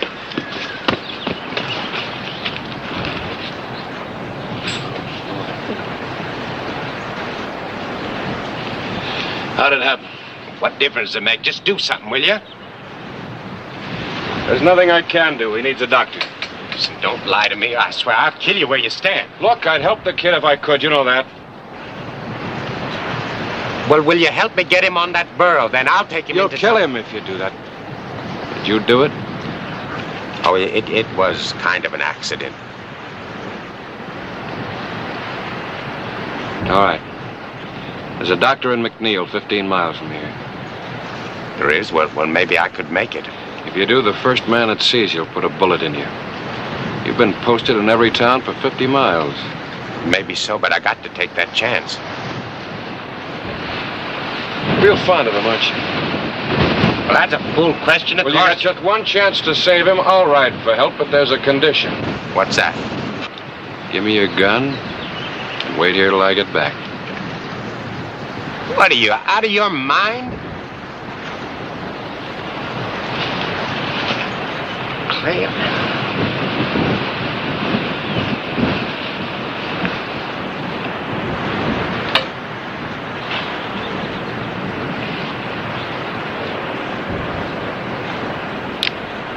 All right.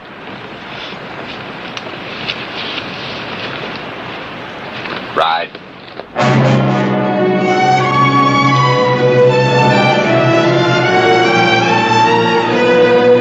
June 17, 1888.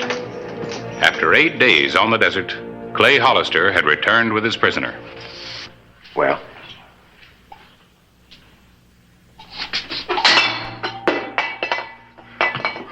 Now, come on, talk to me.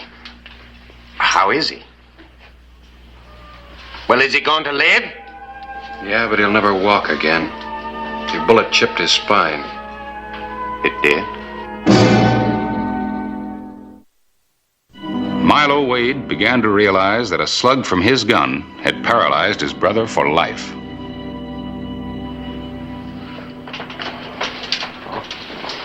It was all his fault. I didn't mean to shoot him. Why, everything I ever did was for that boy. Everything.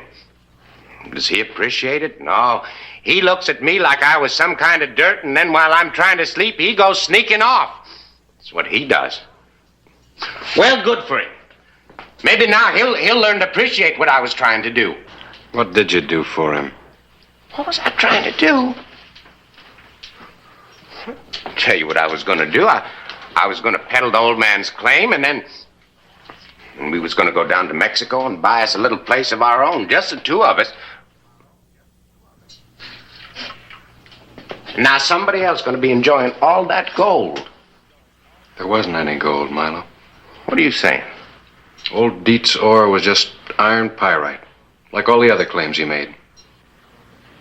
No, Hollister, I saw that gold with my own eye. It was bright yellow gold it was. Dietz was an old man. Sometimes they get a little childish, live in their dreams. Well, Dietz was like that. Yeah. Always dreaming, always making the biggest strikes. They were always iron pyrite. Yeah, but I mean, it was yellow. I mean, iron isn't yellow. Iron pyrite is. That's why they call it fool's gold. Fool's gold?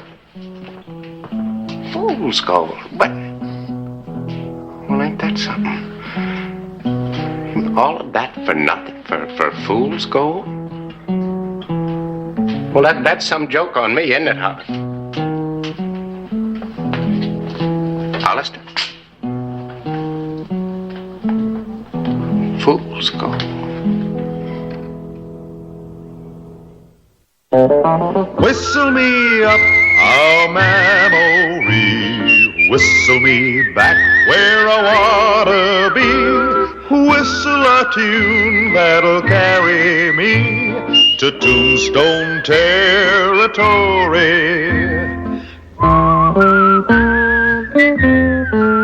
If your past has run afoul of the law, it's a handy place to be, 'cause your future's just as good as your draw in Tombstone Territory.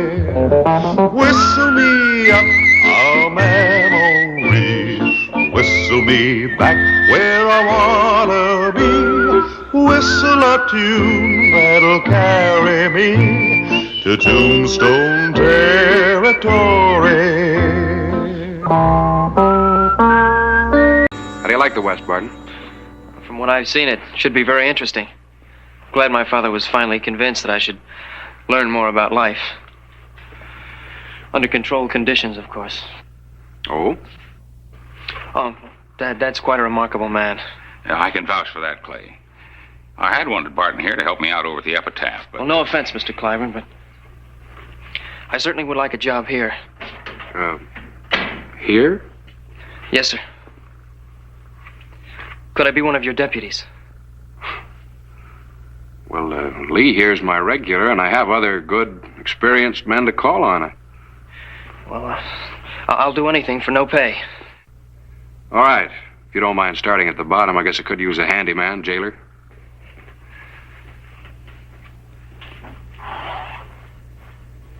Do I get to wear one of these?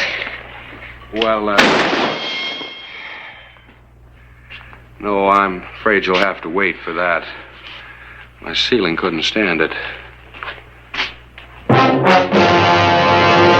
An actual account from the pages of my newspaper, the Tombstone Epitaph. This is the way it happened, in the town too tough to die.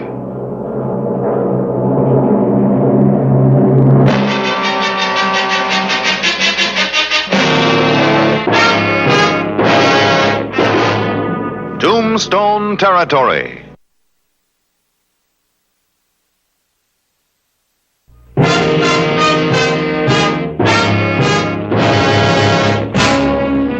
The afternoon of July 7, 1884. Clay Hollister painstakingly explained the operation of the sheriff's office. Barton Clark, Jr. was a good student. Now, there's certain rules of safety that have to be observed with the prisoners. Remember, they're all in there for a reason. Yes, sir. Now, you always walk down the center of the corridor, never close to the cell doors. And since you won't be wearing a gun for a while, always carry this. If anybody should make a grab for you, a good whack across the forearm will make them pull back. Now, you never go back there alone carrying the keys. Till we've got you broken in, Lee or I will lock up and release all the prisoners. These guns are all unloaded. We do have a trouble gun. Thought I'd tell you just in case. Time to make the rounds. You want to tag along, lawman? Learn more about life? I'll go along with you. You got any questions? No, not at the moment, sir. Sure. You might show me a little respect too, Deputy. Yes, sir. Late afternoon, July 7, 1884. Tombstone's Tivoli Saloon. Keep your eyes open.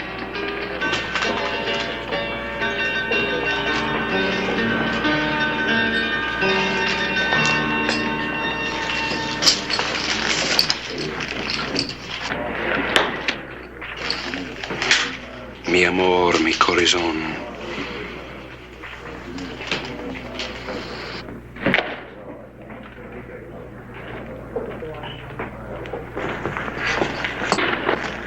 Clay.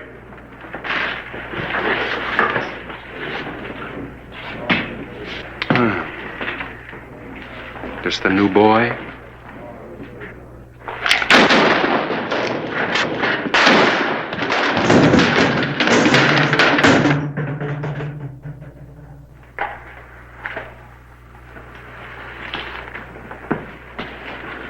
Finish your drink, Rose. Rose? Yeah. Rosa Rio Bravo.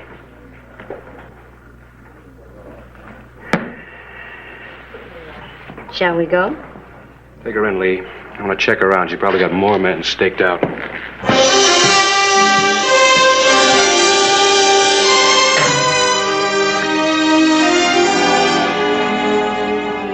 Rose of Rio Bravo, wanted for crimes from rustling to robbery, and with a record of countless love affairs and daredevil escapes, was again under lock and key. Well, here we are again, Clay. Yeah, you must feel quite at home. I've seen better. And worse. You know that. Well, I hope you're comfortable. Mi amor.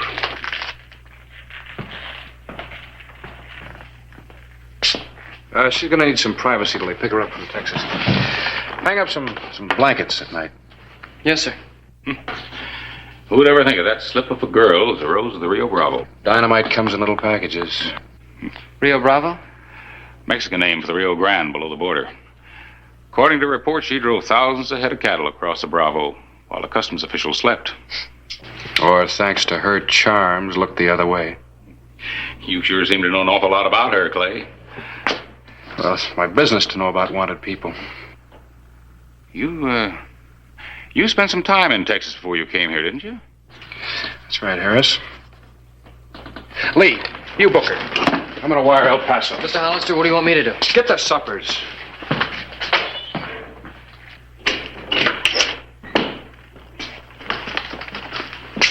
I think I got everything.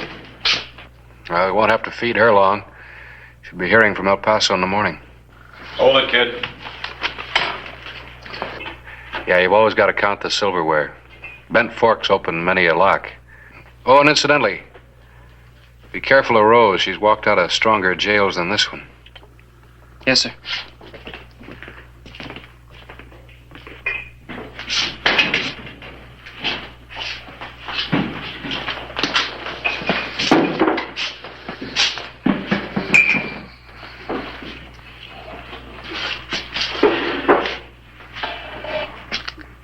It's over here.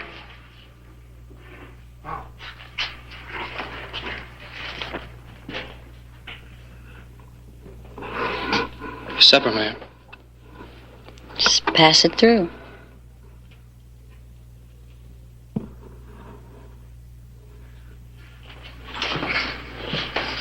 Thank you.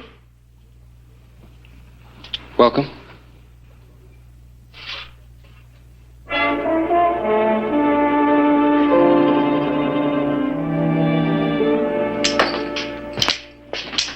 Did you take out the loads? Yes, sir. Only a tenderfoot would fiddle around with a loaded gun. You better go pick up the dishes. Yes, sir.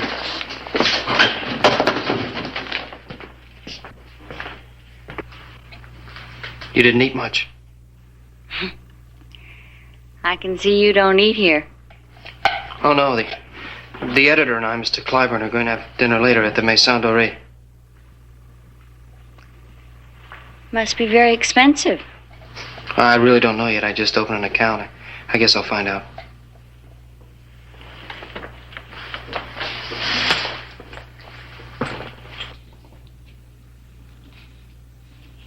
You're very interesting for a lawman. You dress well. I like that. Thank you. Would you do me a favor? Anything. Within reason. Well, I'm tired of these things. I guess they weren't a very good disguise anyway. What's this? My sizes and what I need to be a woman again. One petticoat, one pair. You don't mind shopping for a lady, do you? Oh, no. Here. Keep it. You keep it, Rose. You're in enough trouble already. Thank you.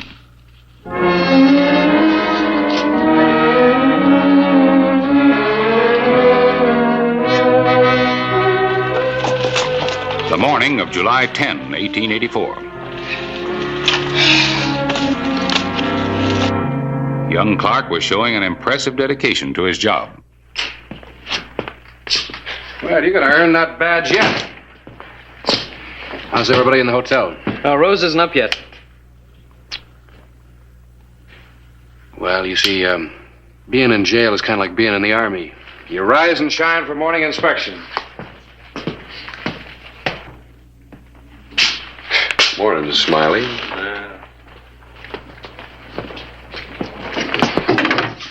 Anybody home? Be right there.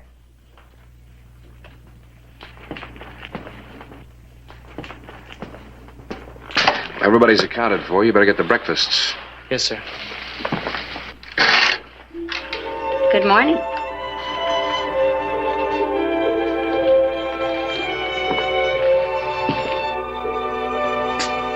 Good morning.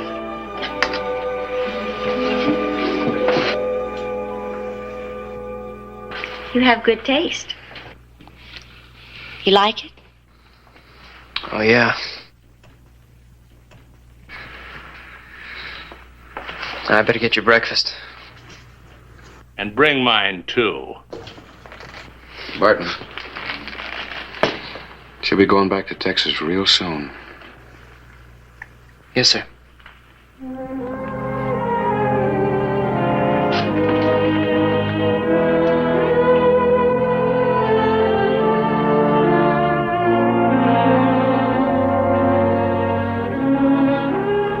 The evening of July 15.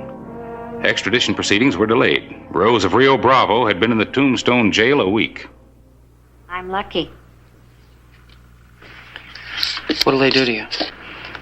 That's my worry. Oh, you don't have to. How much does that make it anyway? $500. I don't think I've ever seen that much money. Not that it'll do me much good now. What about the cattle? What cattle? The stolen cattle. You did steal them, didn't you?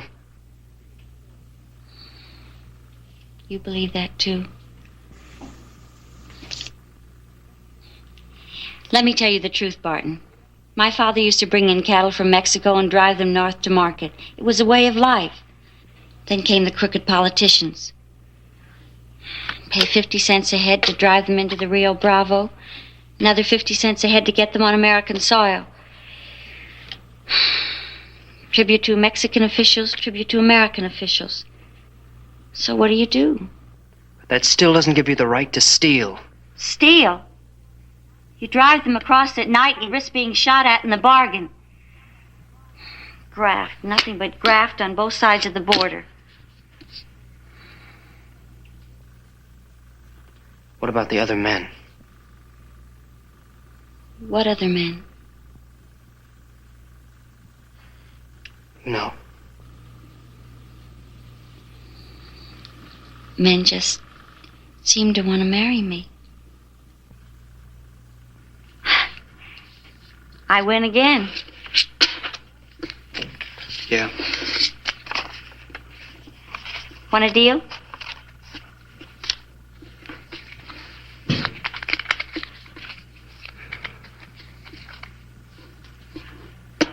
Cut.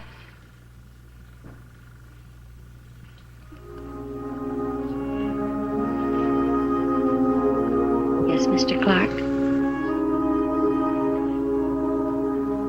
I don't want to play anymore. I don't want to play anymore either.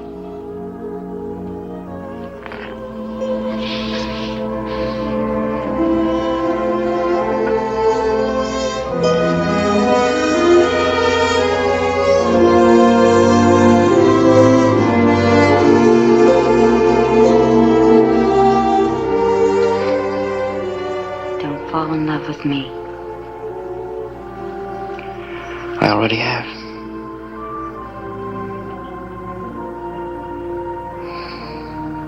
Mi amor, mi corazón.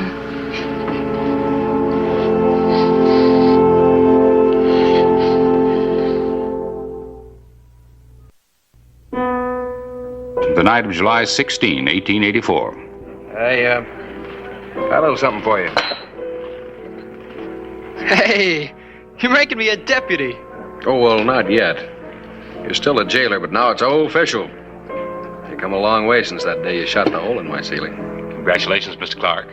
I gotta wire Dad. He'll get a real wallop out of this. Clay. Ellie. Night wire.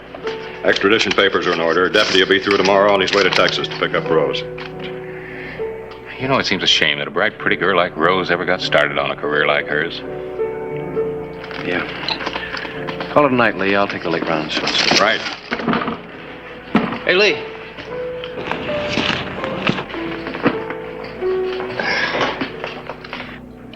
What'll they do to her? Well, in Texas, they got a lot of rope. They'll hang her? Been known to hang a man for stealing one horse. No telling how many herds she spirited across the border. Yeah, well, maybe she had her reasons. Yeah, money. Yeah, but hanging. Hey, Barton. You better call it a night, too. Yes, sir. Barton Clark Jr. didn't call it a night. There were still more questions that had to be answered. What about the robberies? Well, what about them? How do you explain them? I want to know. You want to know. What about the robberies? What about the men? What about the cattle? Well, let me ask you a question, Barton Clark Jr. What right have you to know? I'm not on trial before you. What right do you have to ask me all these things? Because I don't want you to hang, that's why. I don't want to hang either.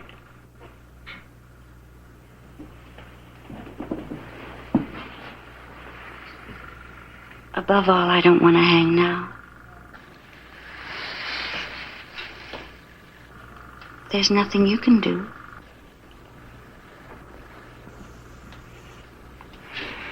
I'm not going to let you hang.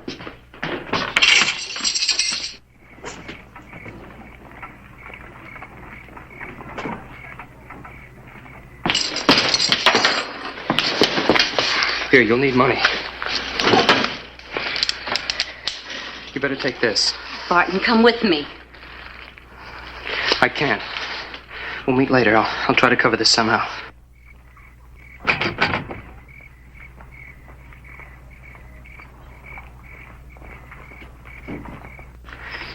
I better check outside.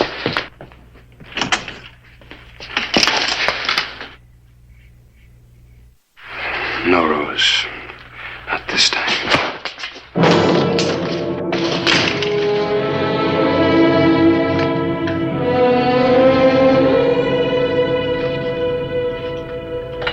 Let's go.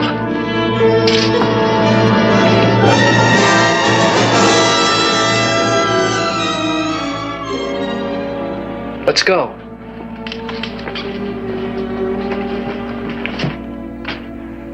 July 17, 1884. Still no leads? Lee's checking. He sure gave up an awful lot for her. I don't know what to wire his father. Well, he wanted Barton to learn about life, didn't he? With Rose, he's learning. How much money do you have with him? I don't know. A few thousand, I guess. He's got a fortune set up for him in trusts, his inheritance. Yeah, at least she can't get her hands on that. How's ahead? Fine, just fine. Clay, Yeah? your wire's paid off. They took a train from Tucson to Los Angeles. Los Angeles? Yeah, he's probably trying to lose themselves in the city.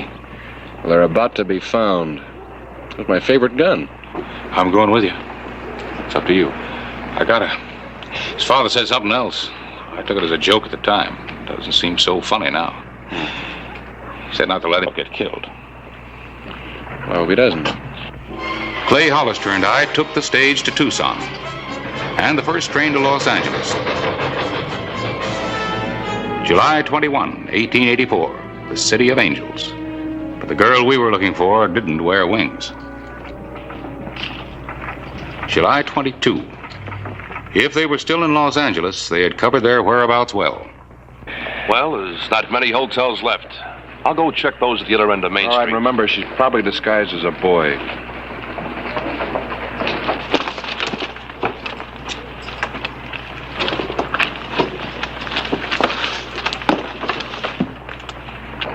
No, I was wrong. She's disguised as a lady. See you tonight? Right. I wonder where Barton is. I'll say this for her. She's here fast on her feet. I hoped Rose would lead us to Barton. Straightening him out was as important to me as capturing the outlaw queen. Rose. Where have you been? Shopping. The dresses had to be altered. Come in. Please.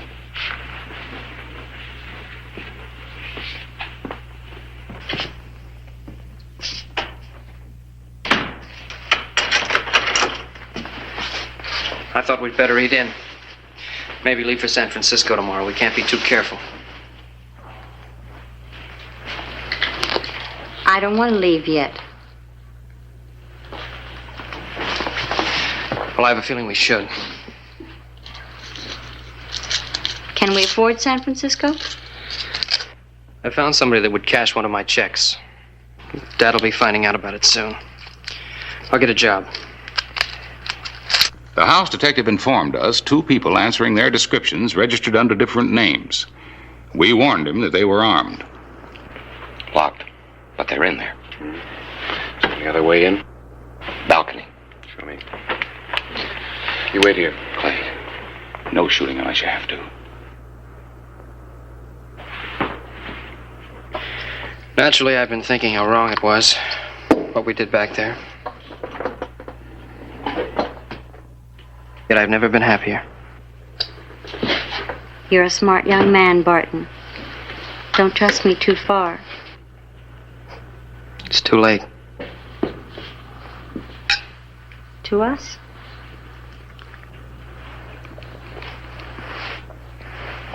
Here, open it.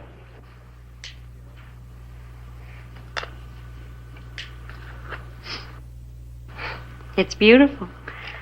$20 gold piece. As long as you wear it, we'll never go broke. Read the inscription.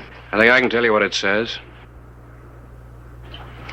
Mi amor, mi corazón, huh? My love, my heart.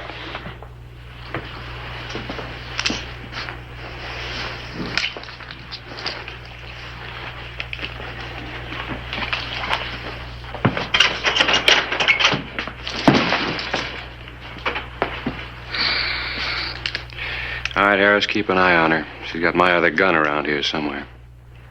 Barton, let's go. Your father will be wondering where you are.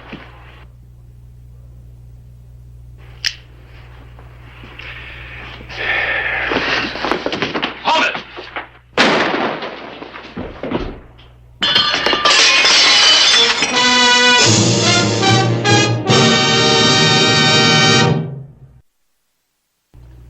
The night of July 22, 1884.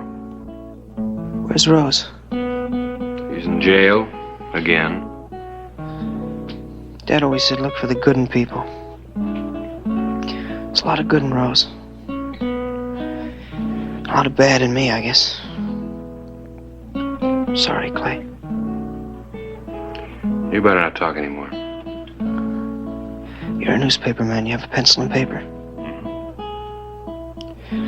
My last will and testament. I'll leave all my inheritance to Rose. Well, Barton, your will won't be necessary. The doctor says you're going to live. But I'll have to take you back. There are going to be charges. I can face those. It's Dad. I don't blame you. But remember, like you said, he's a remarkable man. He's asleep. He's going to be all right. It won't take him as long to get over that bullet hole as it will to get over Rose. How long did it take you? Or did you?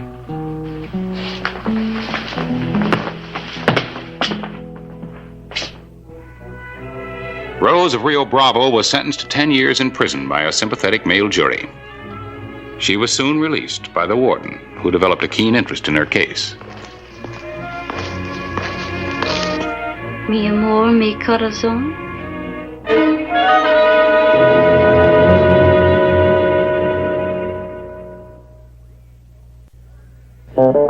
Whistle me up a memory, whistle me back where I wanna be, whistle a tune that'll carry me to Tombstone Territory.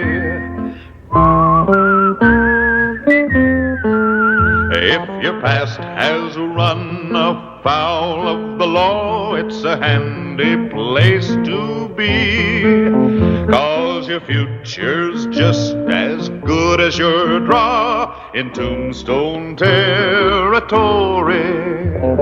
Whistle me up a memory, whistle me back where I wanna be, whistle a tune that'll carry me to Tombstone Territory.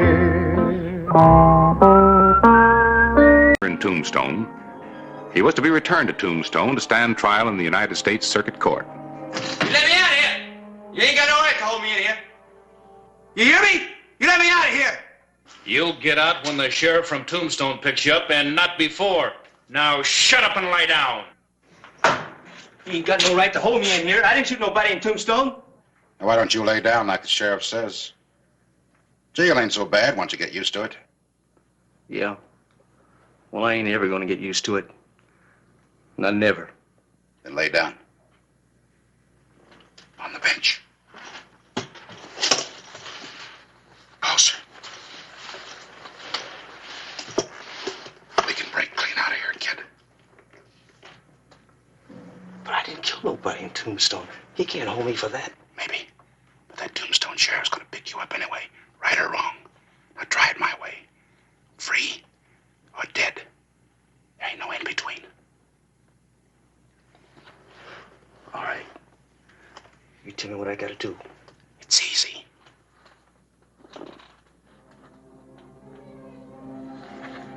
I ain't a man exactly without friends.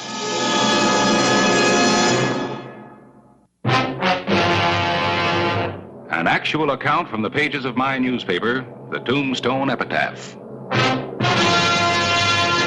This is the way it happened, in the town too tough to die. Tombstone Territory.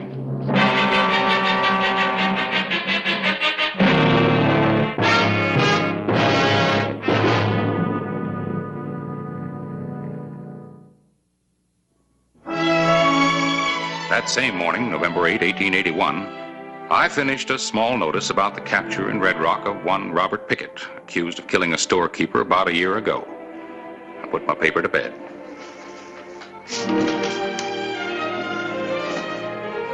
I went to look in on the sheriff, Clay Hollister, who was riding out to Red Rock. Oh, Harris. You're up kind of early. Late. Up kind of late. Excuse me. Oh, thanks, Jim. Sometimes I get the same feeling about bedding down my press that you do about saddling your own horse. Yeah, I know what you mean. Do it yourself, you know it's done right. Particularly for a long ride. Where you headed, Sheriff? Business. I hear you're going to Red Rock. I'm going over to Johnsonville. I thought maybe we'd ride part way together. Two are a lot better than one, with the Apaches straying off the reservation the way they are. Well, sometimes with Apaches, it's better to ride alone. All right, you have it your way. Rumor is you're bringing Bob Pickett back for trial. Sheriff Pickett's a no-good killer. Bringing him back's a waste of time. If it was up to me, I'd let my .45 save the taxpayers some money. Mr. Dempsey, under the law, a man is innocent until he's proven guilty. You don't know Bob Pickett. He's a ruthless murderer. He shot my partner down in cold blood. Everybody knows how you feel about him, Mr. Dempsey, but I think I'll wait for a jury's verdict. All right. Like I said, you have it your way. play. Take Jim with you. I gotta leave somebody here to mind the store. He's been talking revenge ever since Pickett killed his partner. Well, there's no place in the law for revenge. Nor in a newspaper. Could spoil an editor's whole purpose. And a lawman, it could spoil his aim.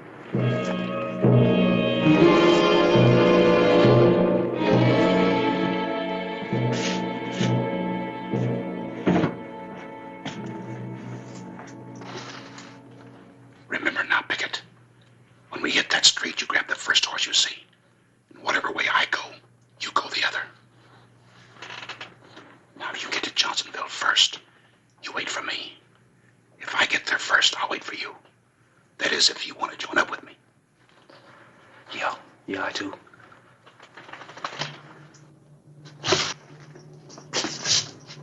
What are you trying to do, starve us to death? It's about time you gave us some grub, ain't it? We ain't had some supper.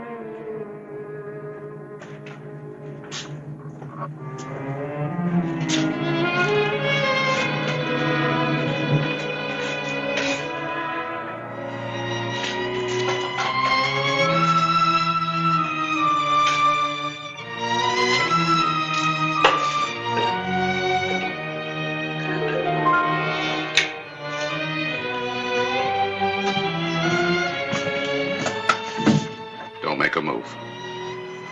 You go over to that desk and pick up them keys. Now, you got a wife, Sheriff. You ain't gonna be much good to her dead.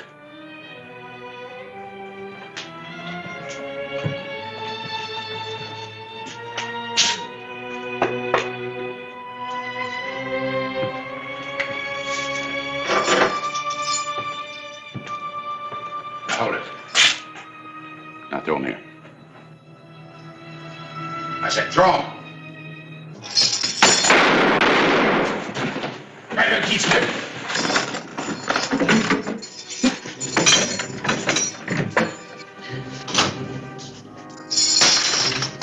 Sunlight, get fast.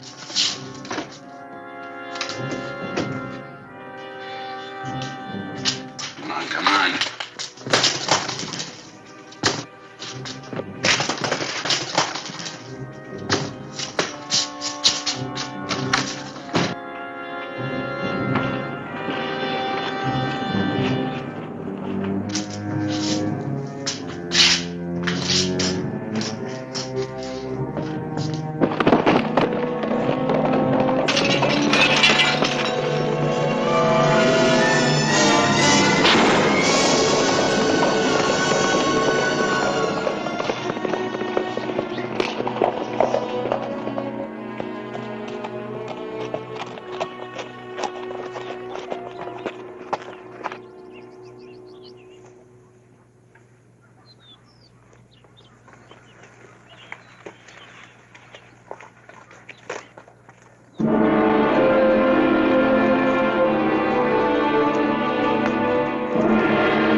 Hold it. I'd pitch it here. Real easy. Real easy. I wasn't shooting at you. I was shooting at them.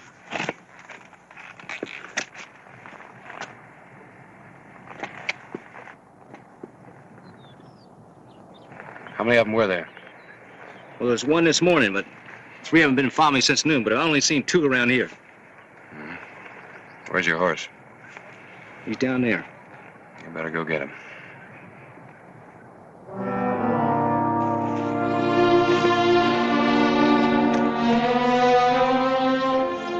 That same day, Hugh Dempsey rode the trail to Red Rock and Johnsonville.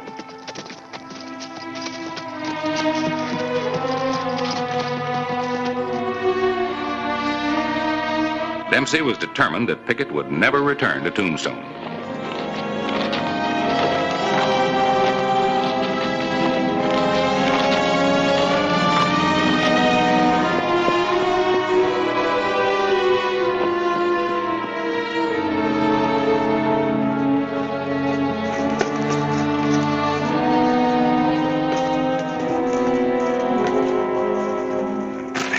Rest the horses. What about them Apaches? Just have to take our chances. Might as well eat. You know, it's a little risky traveling around this country without food and water. Well, I was only going as far as Johnsonville, and them Apaches forced me out of my way. Yeah, well, I got enough for two. Thanks a lot. I won't eat much.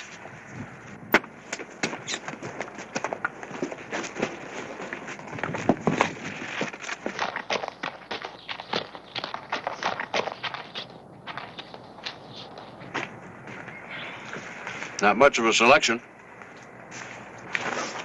This isn't the Maison Dorée. Are you from Tombstone? Yeah. You ever eat at the Maison Dorée? That lobster from the Gulf? No, I ain't never been to Tombstone.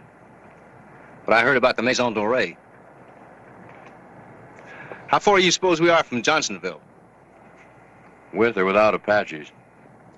Well, I don't suppose we've got much choice about that, have we? No. Should take you about half a day, depending on how long it takes to get through Apache Pass. Say, I owe you a thanks for this morning. Oh, that's all right.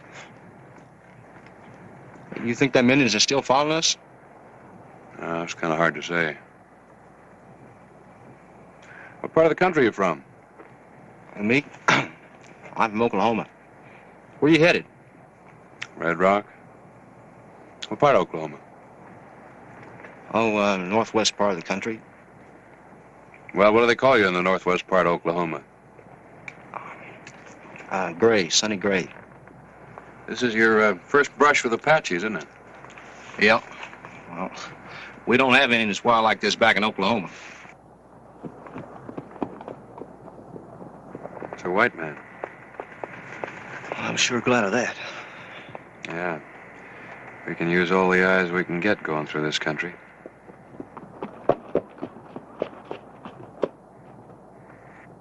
It's Hugh Dempsey. Hugh Dempsey? Yeah, Hugh Dempsey. Do you know him?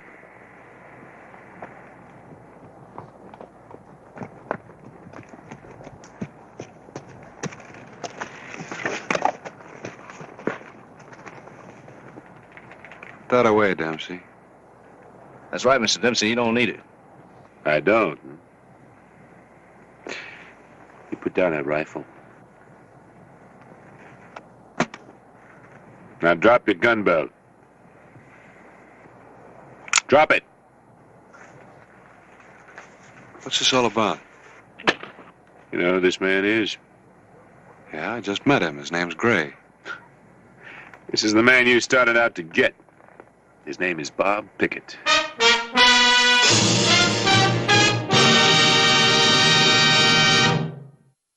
Noon, November 8, 1881. The party headed back to Tombstone. Now Sheriff Hollister knew a great deal more than he had before. He suspected even more than that. I'm gonna let him know at Tombstone you gave a murderer back his gun. This is Apache country. You can't let a man go unarmed.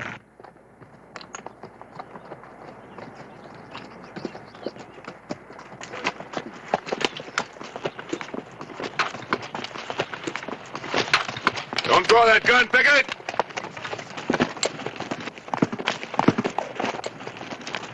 All right, hold it. Get out of here, Pickett. Save yourself. All right, now, Sheriff, give me your guns, one at a time.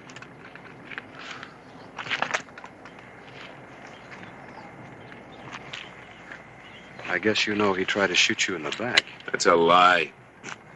He figured it was safe.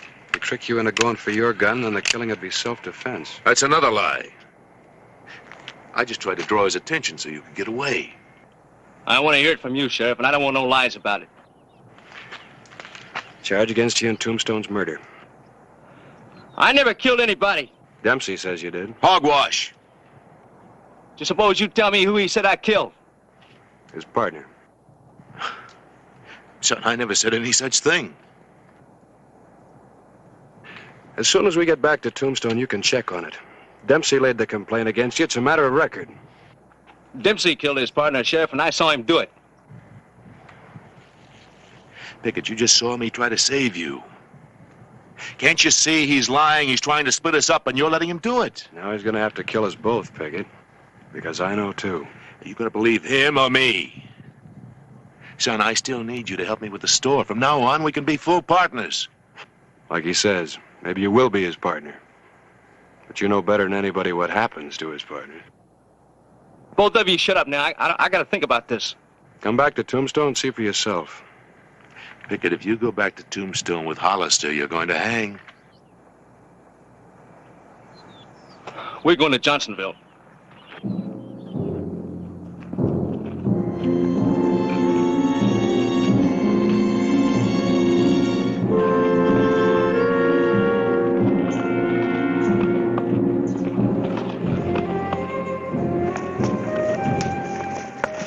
The afternoon of November 8, Sheriff Hollister, Pickett, and Dempsey rode the trail to Johnsonville.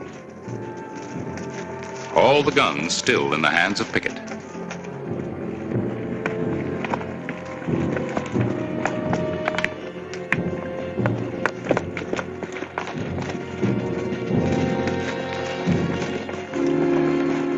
That's Apache Pass.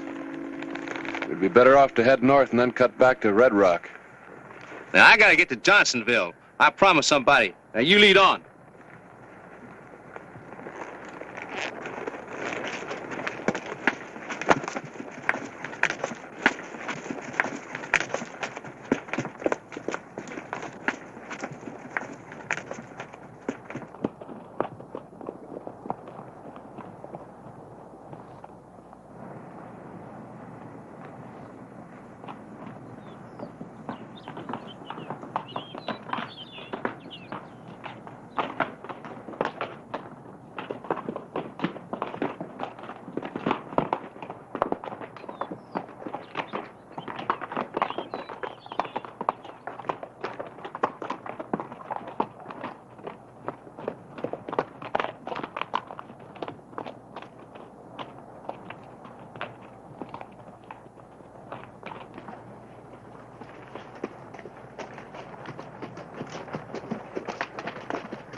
What are you stopping for? Go on.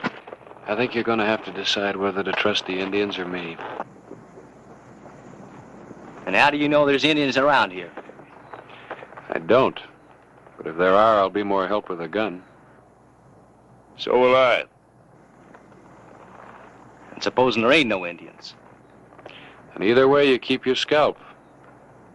You see, I need you back in Tombstone alive, just like you need me to help fight Apaches. If there are any. No. We go on just like before. Get going.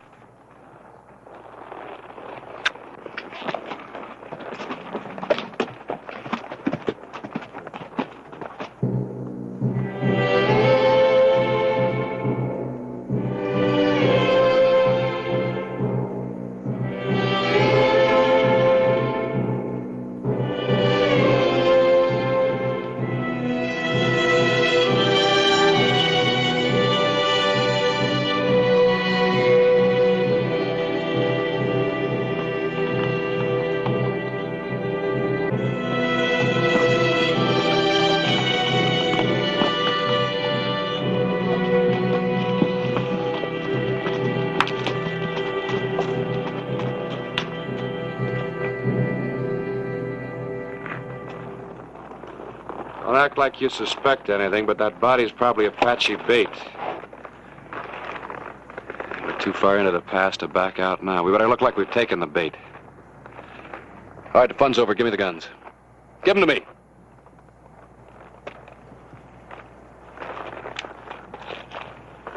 Give Dempsey his. Give it to him, but keep an eye on him. Now we're going to gallop in there just like they expect us to. and follow my lead. Let's go.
You're under arrest, Dempsey. It's not going to be that easy, Sheriff. You better drop that gun. You get a fair trial, but this way, you haven't got a chance. You haven't got a chance. It's 2 against 1. That dead man down there is Ralph Dade. 1 against 1. No. Now, Pickett's with me. Between us, we can gun you. Then we'll both be free. Mr. Dempsey, did you say I killed your partner? No, sir, no, of course not. We both know I did it. There's one way to find out for sure. Come back to Tombstone. If he moves that gun, you let him have it.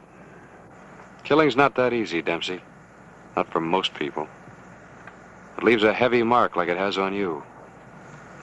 A lawman hates it most of all. It's part of his job, he does it.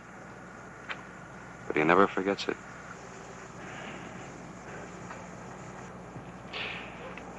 Pickett, tell the sheriff you were with me. I don't think so, Dempsey. If you shoot, you shoot alone. I'm betting the boy's not a killer. I know you are. I'm putting you under arrest now. Drop that gun or use it.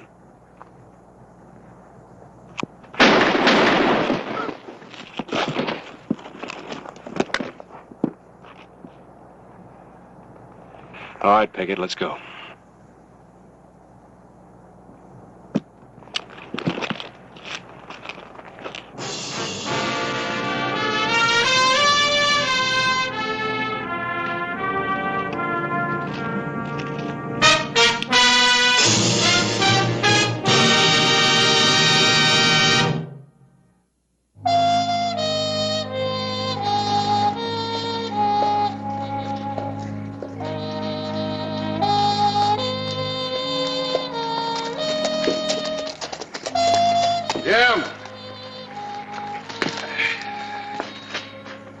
Jim! Well, what's all the shouting about? Oh, hello, Harris. What's up, Clay? Oh, I'm glad you could make it.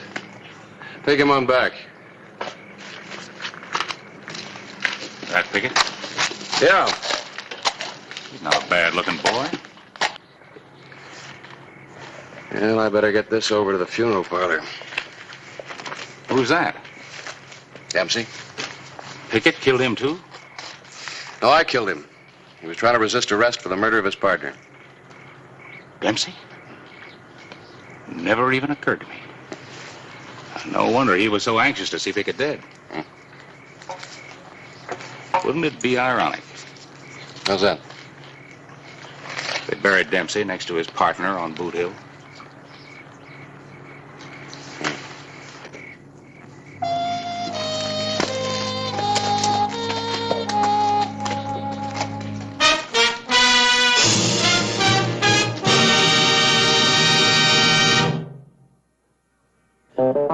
Whistle me up a memory, whistle me back where I wanna be, whistle a tune that'll carry me to Tombstone Territory.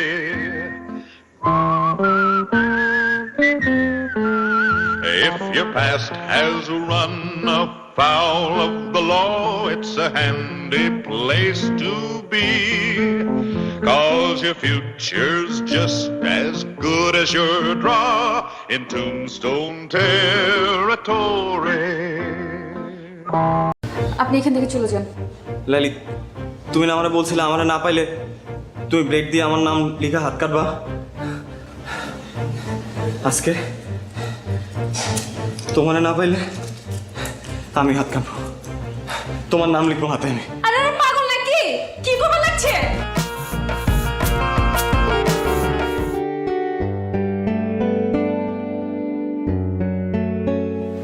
Laili, তোমার সাথে একটু কথা ছিল। আপনার সাথে কোনো কথা বলবেন না। Hi Laili. Laili please 1 minute. আপনি বুঝতেছেন না কেন ভাইয়া? বলছি না ও কথা বলবে না। 2 দিন পর ওর বিয়ে, ওর মতো থাকতে দেন। লাইলি, আমার ভুল হয়েছে, আমি আমার ভুল বুঝতে পারছি। দেখো গত কয়েকদিন ধরে আমি কিচ্ছু করতে পারছি না, পারতেছি ঘুমাইতে, না পারতেছি কিছু করতে।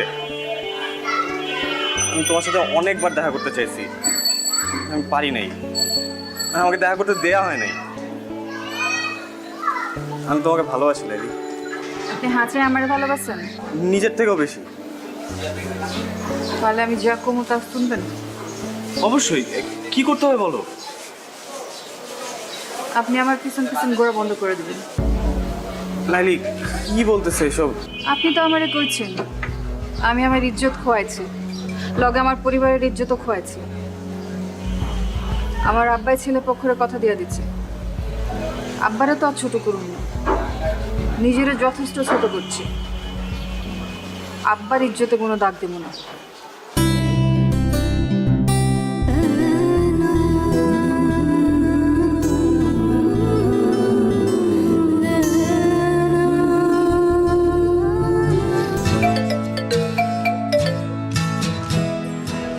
হ্যালো, আসসালামু আলাইকুম ভাইজান।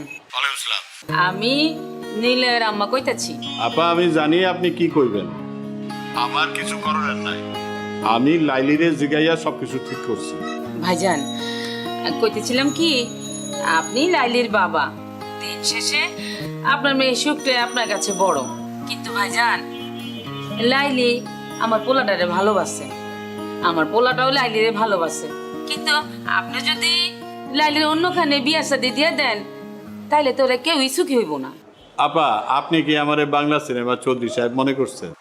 হাত পা বাইন্দা আমি আমার মায়ের বিয়া দিতেছি? আমি যা কিছু করছি ওরে জিগাই করছি। ভাই সাহেব, আমার ছেলেটা লালিরে সত্যিই খুব ভালোবাসে। আপনি দেখেন, আমার পোলাটা আপনার মেয়েরা অনেক সুখে রাখবো। আপনি যদি লাস্টে একবার যদি ভাইবা দেখতেন। আপা, আমি অনেক ব্যস্ত, এখন রাখি। আপনি আমার মাইয়াটার জন্য দোয়া করবেন, আমি আপনার পোলার জন্য দোয়া করি। আল্লাহ হাফেজ।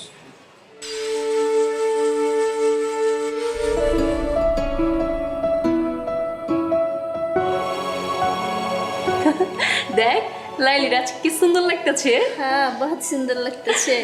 সাইটাগুলো মানাইছে।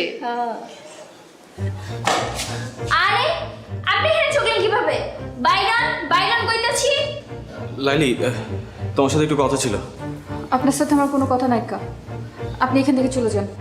লাইলি, তুমি না আমারে বলছিলে আমারে না পাইলে তুমি ব্লেড দিয়ে আমার নাম লিখে হাত কাটবা। আজকে তোমারে না পাইলে আমি হাত কাটবো, তোমার নাম লিখবো হাতে এনে। আরে পাগল নাকি? কি করবে লাগছে? এনে কি আছে? মামা, আয় মামা, মামা, মামা, এসব কোনো কাম নাই, আপনি এখান থেকে যান গা।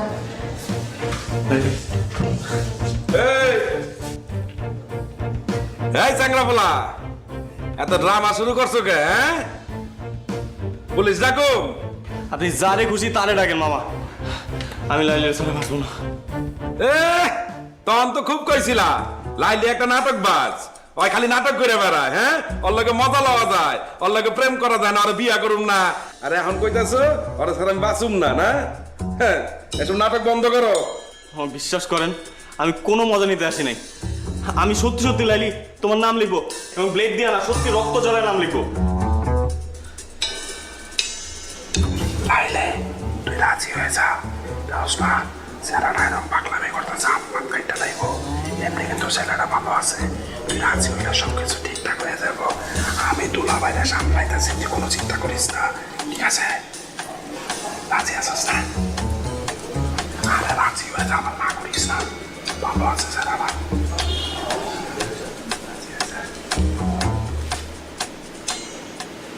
লাইলি, আমি দিলাম কিন্তু, দিলাম কিন্তু। কি হয়েছে? এত গন্ডগোল কেন? দুলা ভাই, নাম হলো লাইলি, বুঝছেন? আরে পছন্দ করে, আরো হবে লেগে নিলয় এলাকার ছেলে, ও আমার ওরে পছন্দ করে। কি কইলি?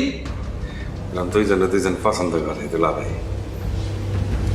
দুলা ভাই, আপনি যদি সম্মতি দিতেন তাহলে ওকে বিয়াটা করা দিতে পারতাম। চুপ কর, তুই কি চাস? ও বুঝছি। দুলা ভাই, আপনি রাজি হয়ে যান, সমস্যা নাই। বুঝেন না কেন? দুজন তো দুজন পছন্দ করে, বুঝছেন না? যদি ভাইয়াটা গিয়ে যায় তাহলে তো আমার সমস্যা, মহল্লায় আমরা চেহারা দেওয়া কেমনে?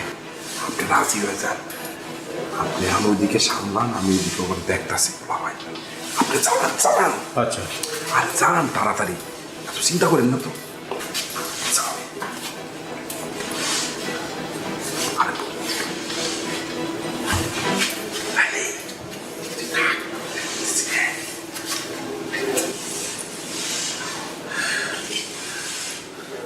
হ্যাঁ কও, নাইলে কিন্তু কাটুন। হ্যাঁ কও। সমস্যা কি তোমার? শেষ পর্যন্ত তুমি ঘুড়ি মাস্টার ব্লেড লাইলির কাছে ধরা পড়লা। হ্যাঁ, গুড়ি মাস্টার ব্লেড লাইলির কাছে হাইরে গেছে।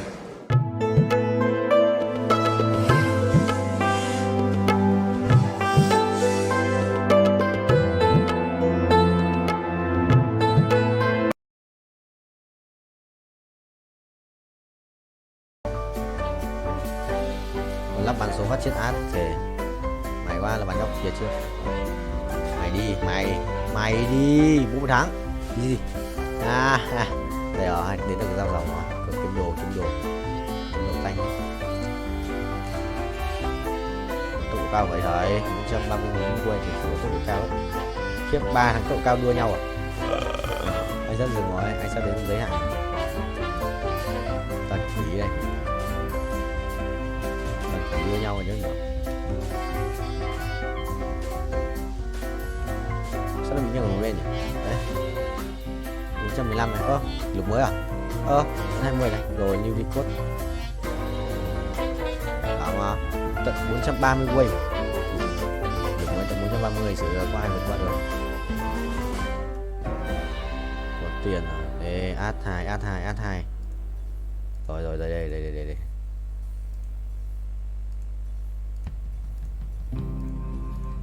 Rồi xong rồi. Một cái đồ thủ à?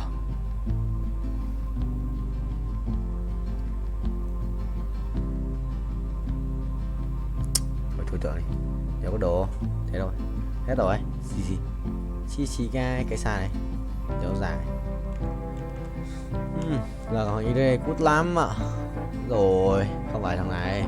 ID cầm cái cút, thằng một con là 2 ạ. Ad 2 không sao. Vừa lại Ad 1 sợ điếc. Hay à, thằng Oan gửi đồ à. Không sao, mình có hai bên hai thú tượng mà. Ui, set nhảy được ấy nhở. Set 1 ạ. Hỏng rồi, thua. Thua không? Thua không? Thua không? Thua không? Thua không? Thua thì đéo được. Set vẫn sống mà. Đéo hiểu. Rồi, mình sợ gặp thằng này cút luôn quá. Nếu mà giết được nó gặp nó chắc cút luôn. Khỏe đi. Chịu rồi. Đánh vài năm, đánh vài xong đấu. Xong đấu Long Vương. Sửa khỏe vãi, anh đéo đánh được. Anh gặp thằng anh thua luôn. Đi lao 3 hoặc là set 2 thì còn có cơ hội. Thấy nó thật. Rồi cộng 10 perfect cho tao.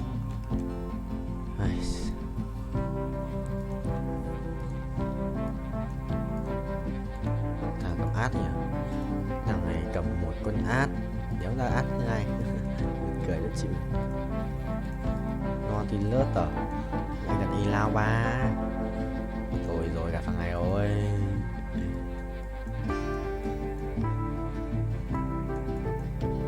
Gặp thằng ấy rồi. Kệ đi.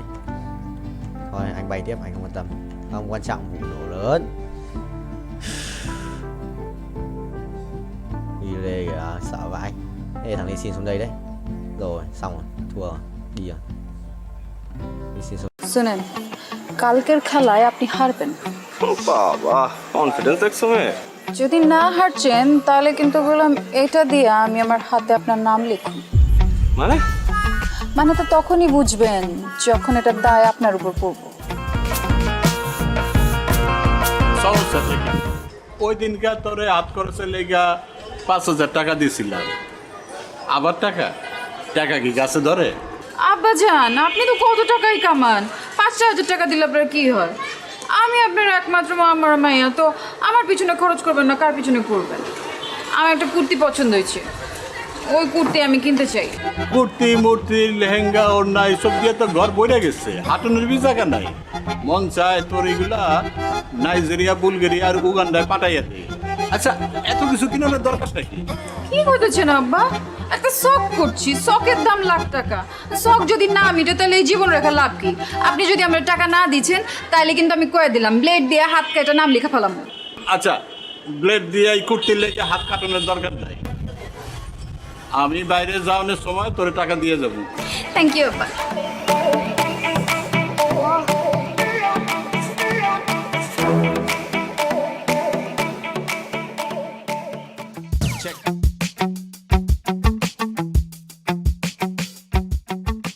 আচ্ছা লাইলি, তুমি এরকম প্রতিদিন কোনো পড়াই complete করছো না, আমি কিন্তু তোমাকে আর পড়াতে আসবো না।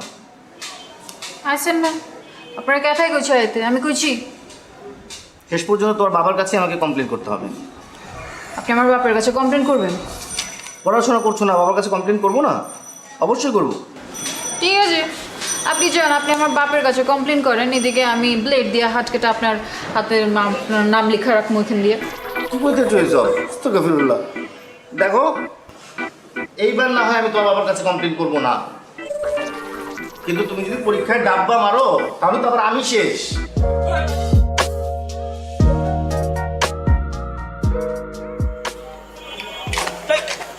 ও তুমি ডরাইছেন? ডরাবো কেন? মাগের এরকম আটকা মায়া মনের সামনে চলে আসলে তো একটু চিন্তা লাগেই। আর কালকে আবার তোমার মামার সাথে চ্যালেঞ্জ, বললে আইসো শেষবার মতো চুল দাঁড়িয়ে আশ্রয় আসতে। শুনেন কালকের খেলায় আপনি হারবেন। বাবা কনফিডেন্স দেখছো মেয়ে। যদি না হারছেন তাহলে কিন্তু বললাম এটা দিয়ে আমি আমার হাতে আপনার নাম লিখুন। মানে মানে তো তখনই বুঝবেন যখন এটা দায় আপনার উপর পড়বো। সরেন। আরে ভাই নাম লিখবা মানে?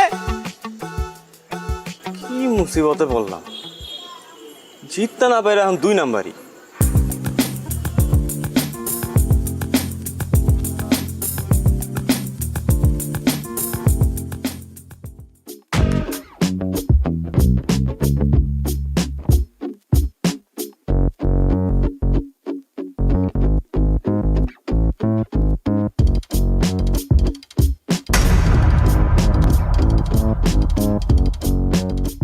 কি সমস্যা? যাইতে দিছো না কেন? সমস্যা আমার না আপনার। আপনি কি মানুষ না খুনি? মানে মানে বুঝেন না? কালকে কি করছেন? কাচির লগে কি মিলাচ্ছেন? পেট খারাপের ওষুধ। দেখো এখন কিন্তু বাড়াবাড়ি হইতেছে। তোমরা কাচ্চি খাইতে চাইছো, আমি খাওয়াইছি ব্যাস।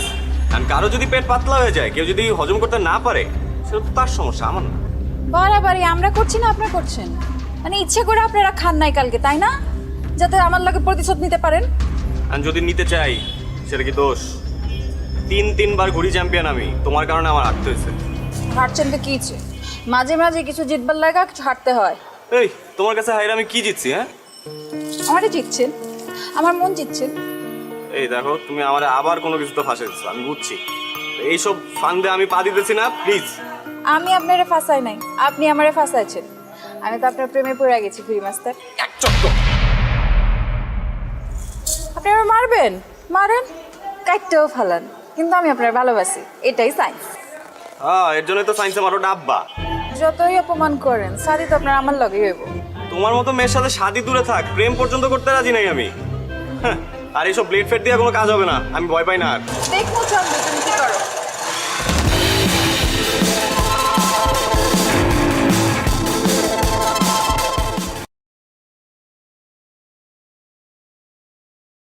Qua đường luôn revert. Anh revert 1 tỷ lần nè. Revert 1 tỷ lần càng mạnh. Revert 15 lần. Khiếp, thằng này revert 1500 lần. What the hell man. Ủa nó vậy. Ủa nó vậy. 1500 lần thật sự là ổn. Giờ mình là one 3, mình không quan tâm thằng Kana làm gì cả.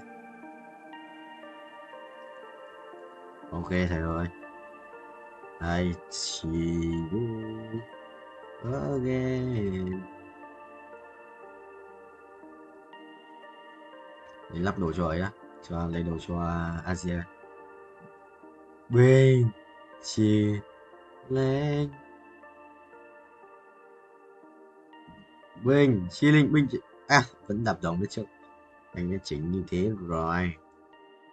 6 7 8 9 34 35 36 7 38 9 2 5 36 7 9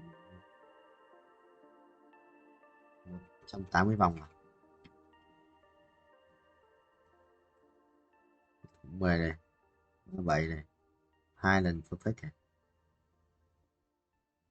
Đúng. 3 lần hết liên tục. Ai à? Trung tâm. Thua lại. Ê, tao gặp lại thằng này Dương ơi. Thằng này tao thua ở trận trước này. Thua thằng này trận trước này, sao tao đái vào thì lúc đánh xong trận sao ấy. Thế tao vào trận luôn, thế tao vào trận luôn. Đó, cả thằng này nữa này. Thằng này cũng ở trận trước này. Hai thằng trong 1 trong 2 trận trước. Nó để ý tên đấy, mình nhớ là để ý. Gặp lại à. Vẫy tay xin chào. Hiện vật sau nhau nó ngập không muốn rời. Được sao? Ô giờ mình còn chưa ở đây Ari, nếu mà nhặt Ari vậy chú đúng không? Ari không? Ngàn ở phía trước cho trong ai phải không? Nhưng mà không sao qua vẫy tay xin chào.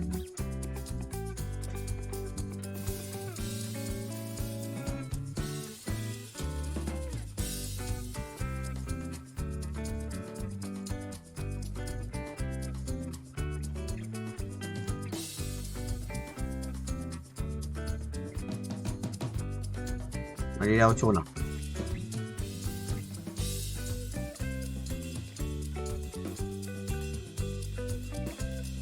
Hiện 8 ấy. Hiện 8 zone quan tiếp. Từ xong rồi ơi giờ. Làm trên đánh cũng mày. Sợ đấy. Nếu đánh cây Sa Long Dương thì thua đấy. মন্টুর বাসা ফাঁকা, খালি বাসা, পুরা খালি, খাওয়া দাওয়া নাই, তুমি আর আমি, শুধু তুমি আর আমি, একা একা। কত বড় সাহস তোর? হ্যাঁ, তুই সাহস পাইলি কিভাবে আমার নিয়ে খালি বাসায় যাবি? বাসায় আমার কথা বলো, বিয়ের কথা বলো, সিরিয়াস হও। তুমি তো জানো আমার বাসার অবস্থা কি। এমন ভাই যেন পৃথিবীতে কারো ফ্যামিলি যেন না জন্মায়। মানে ওর জন্য আমি কিছুই হচ্ছে না, ও ফেল করে আর বিয়েটা হচ্ছে না, ফেল করতেছে আর হচ্ছে বিয়ে পিছাইতেছে, কিন্তু আমার লাইফটা কোথায় যাইতেছে সেটা তো কেউ চিন্তা করতেছে না, ও তো সেই ব্যাপারে কোনো টেনশনই নাই। আমি যে তোমাকে কত ভালোবাসি এটা কি ওকে আমি বলতে বুঝাইতে পারতেছি বলো? হ্যাঁ আরে কি হয়েছে? না আমি আর বসে থাকতে পারবো না, এতক্ষণ ধরে রিকশায় বসে থেকে আমার ব্যাক পেন করতেছে। কোথায় দেখি? দেখতে হবে না, আমি আর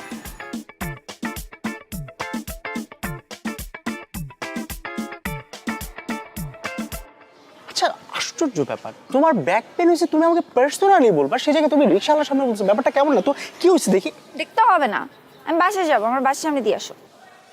বাসায় যাওয়া মানে কি? আমরা বের হয়েছি কতক্ষণ বেবি? আমরা অল্প কতক্ষণ হয়েছে, মাত্র 2 ঘন্টা হয়েছে আমরা বের হয়েছি।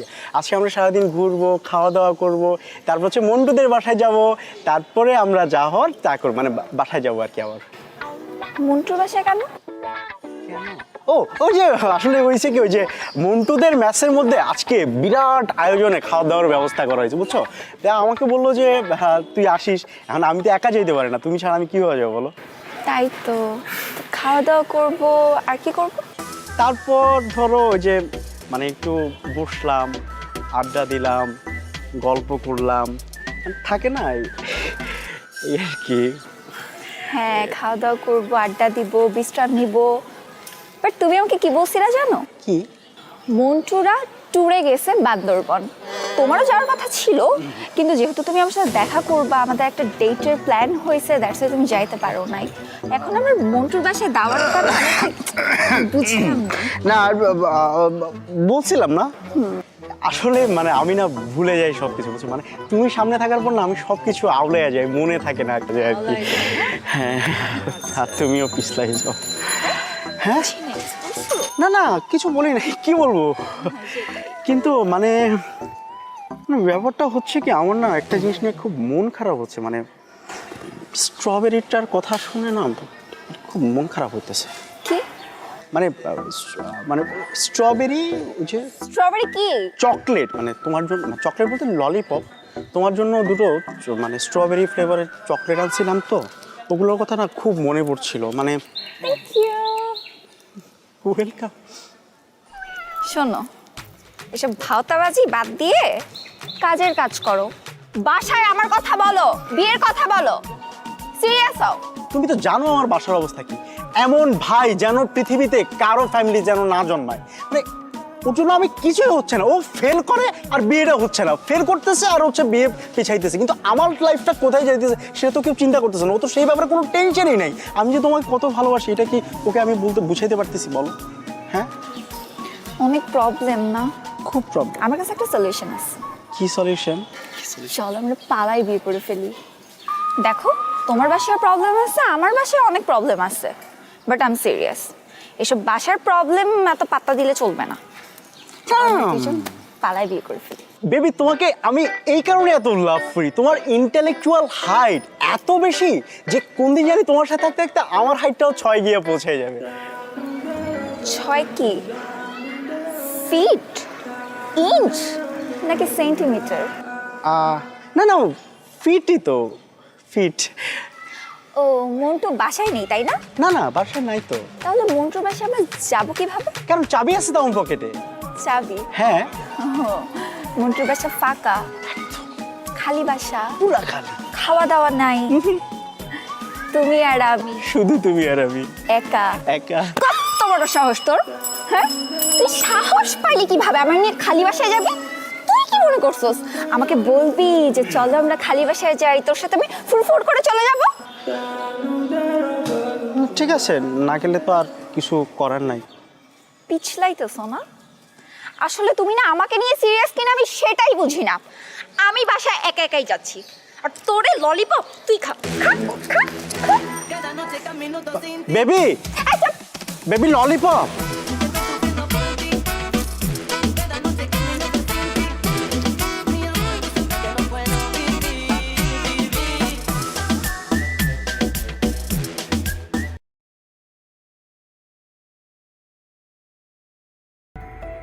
যা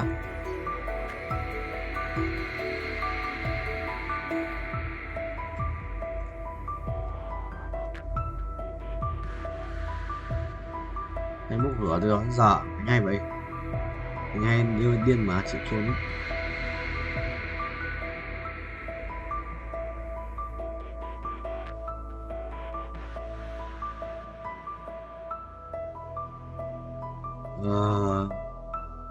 Cung à, cung cung xanh à, đai máu, đai máu, đai máu, đai máu, đai máu. Đây đây. Đúng ra thì buồn lắm rồi, buồn lắm em ơi, biết trách anh ấy là đấu lên được rồi.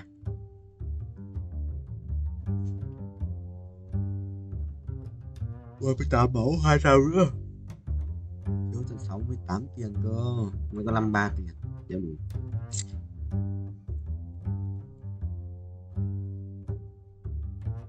Vay nữa không thầy? Vay như hack rồi này. Vay khác thì hack đâu. Mình vay app verify được mà. Asma chi nhất lava dragon, cái cục lava phế mà. Thầy khỏe hơn.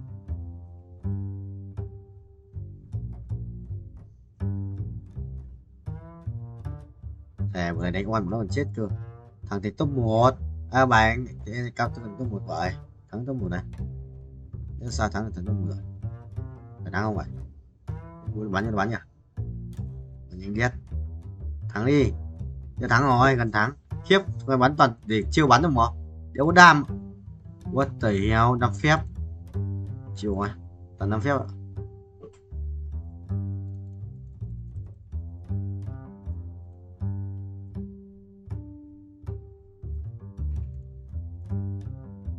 Ra gì à? Ra sẽ khó lắp bù làm mau đấy.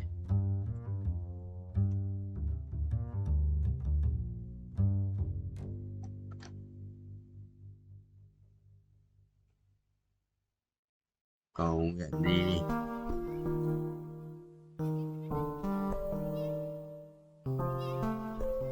Thằng cũng không may nghỉ mà. Nhớ hôm nay chắc quan rồi. Là quan nhưng không vậy. Thằng yên rồi. Phải máu sống không vậy. Sống phải ra gì đi. Kéo ra gì thua đấy. Phải đánh thằng rừng đâu. Đánh liệt sĩ vậy. Liệt sĩ của tao vậy. Hay rồi, hay. Xếp mấy nữa là hay. Đấy ơi, Mai. Nếu được rồi, không hay. Không thua. Không thắng. চোখ বন্ধ করলে তুমি যে কি করবে আমি জানি না। কি বলো? কি করব? জানি আমি। বন্ধ করো না, চোখ বন্ধ করো। সত্যি কিছু করবে না তো? 100%। ঠিক আছে। করলাম। Will you marry me? Mobile, নতুন মোবাইল, লাখ করছো কি তুমি? Thank you so much.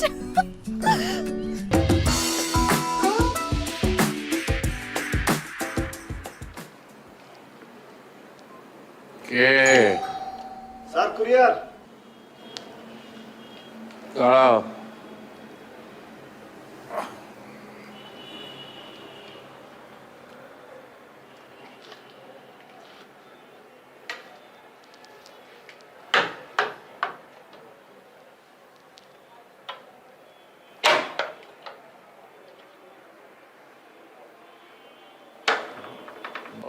ওরা তো বাসায় কেউ নেই, তুমি টেবিলের উপর রেখে দিয়ে যেতে পারবে? জি স্যার, অবশ্যই স্যার।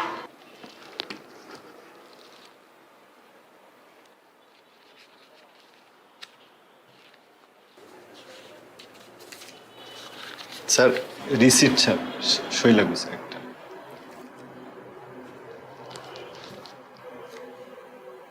কলম দাও। কলম।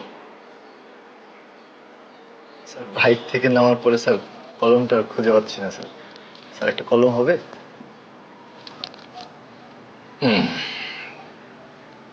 দাঁড়াও। জি।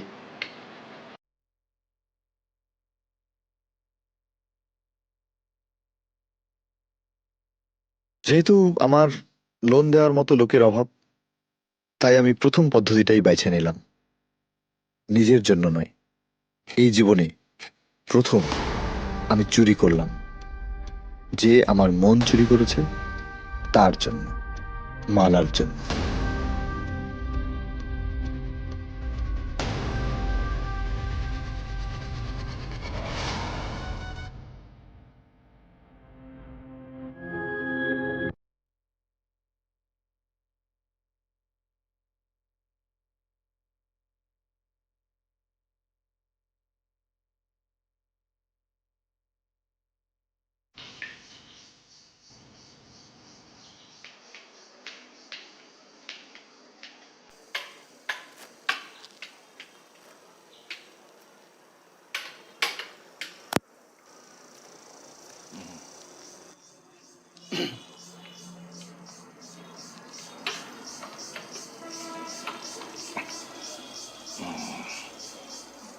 ঠিকানাটা কি আছে ওখানে? জি স্যার। ঠিকানা স্যার আলেকজান্দ্রিয়া, ইজিপ্ট, মিশর থেকে আসছে স্যার। ও মিশর। ও মিশর তো দারুণ একটা জায়গা, বিশেষ করে অ্যান্টিক্সের জন্য। আমি যতবার গেছি মিশরে ততবারই আমি কিছু না কিছু নিয়ে এসছি সেখান থেকে।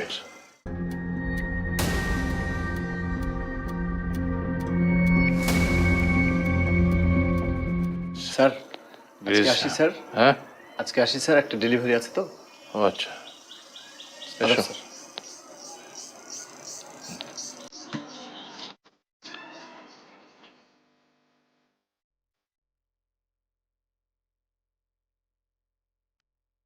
অন্ধপুরের ঘড়ি বিক্রির টাকায় মালার জন্য একটা ভালো মোবাইল কিনে ফেললাম, ফলে বাকি চুরির জিনিসপত্র নিয়ে আমি মোটেও ভাবিত ছিলাম না।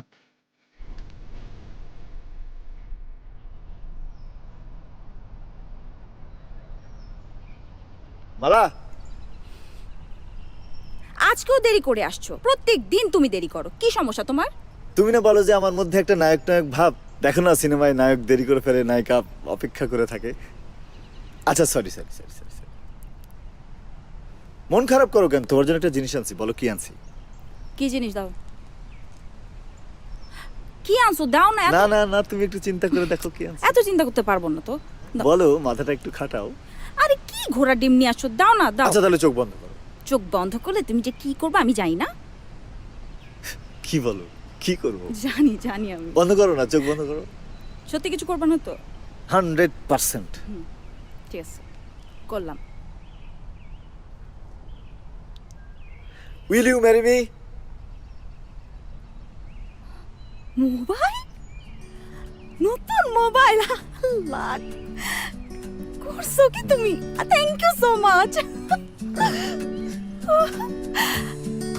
আমার একটা ফোন কি দরকার ছিল জান, তুমি এটা কি করছো? ধর ধর ধর। ভালো হয়েছে না? ভালো হয়েছে না? দেখো, বলছিলাম না তোমার, কথা দিছিলাম না, ছবি তুলে দেখো। হ্যাঁ ছবি তো তুলবই, দাঁড়াও। নতুন মোবাইলের প্রথম ছবি তোমার সাথে। আসো।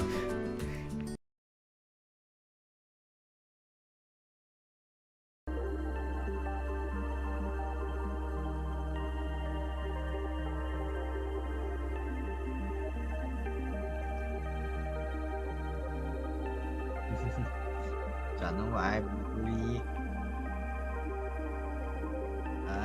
Chặt đi.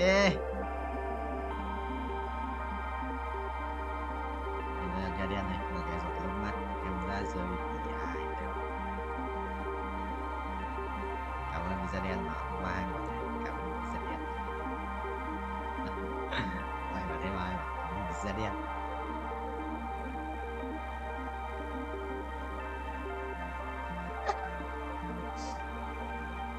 Đây.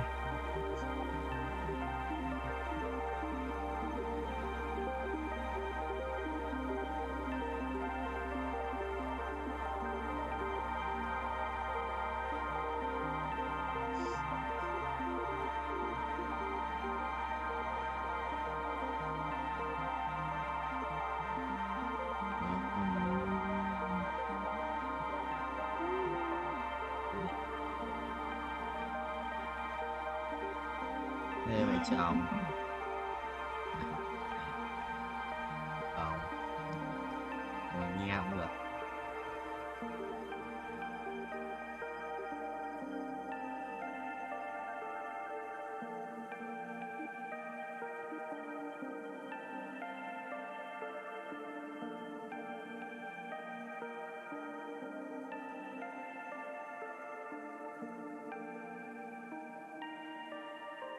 Yes.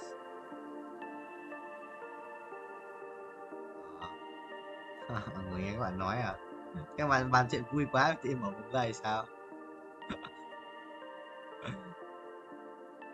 On đâu đâu on à? Quá. Bên này đi, chán quá, bóng mất máu. Ok. Keep silent. Keep silent.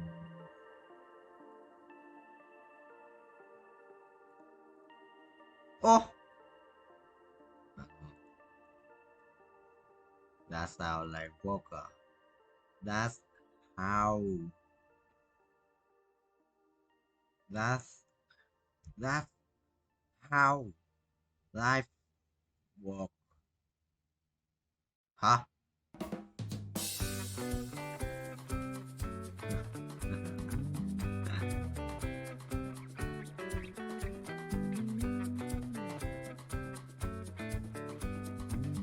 Hacker lỗ à?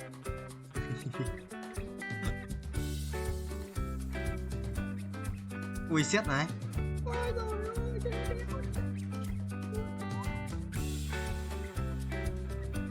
Yes, đi vâng.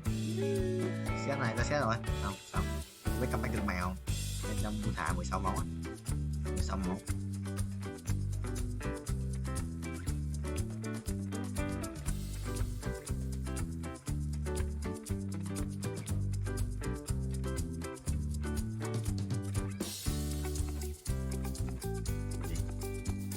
Yes, được rồi. Kéo ở đây. Ô, giáp máu ánh sáng này. Tôi xét không? Mày đi. Chết mày à? Mày ở đây. Mày ngu à? Mày tạo tiếng động. Mày tạo tiếng động.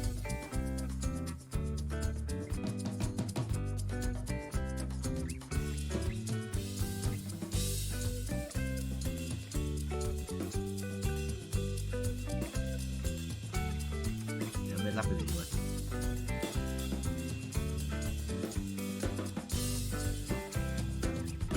Yes. Thì còn game nó lọ đắt bù là mà anh comeback cực mạnh à? Giá xin ra mà anh comeback cực mạnh chứ hiểu. Quả xét một giáp màu ánh sáng dấu chết. Chi. Có thằng đi mày. Chuẩn bố rồi. Reverse à? Tại em reverse tiếp. Ui. Càng ngày reverse càng tốn tiền, tôi hiểu. Quyền năng. Ok, bùa thầy ơi. Rồi, con xét lại sự là mạnh ấy. À, cái gì ạ? Áo. Anh em, giáp màu ánh sáng. Quyền năng với cả huyết kiếm. Rồi xong. Đi. Chúng mày đi.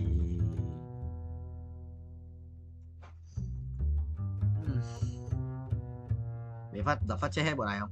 Đồ xịn điết. Set 1 thôi, set 2 thử chết hết đấy.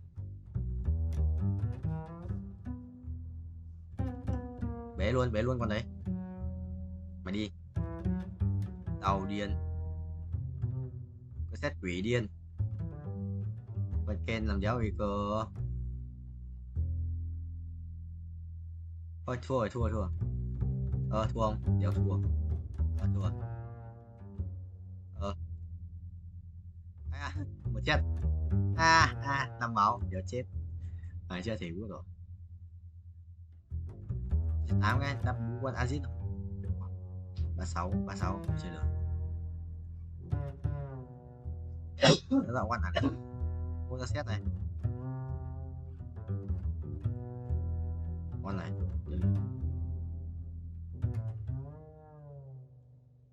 Mày hô quá.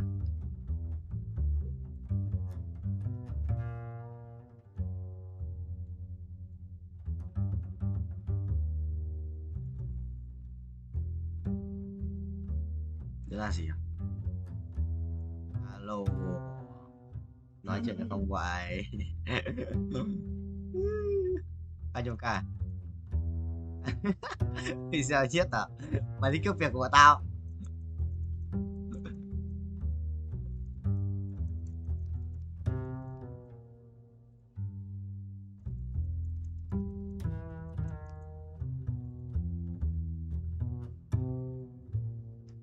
Về ao chùa bro. À, cốt rồi, vẫn tua.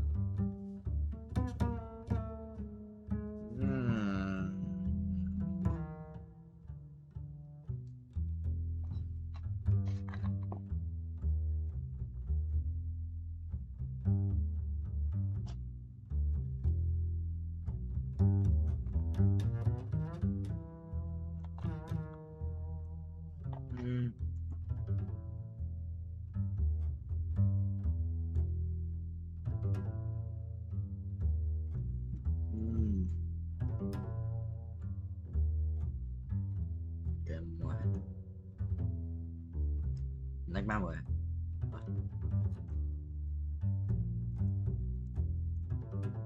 Rồi eo. Chán rồi. Chán rồi, nó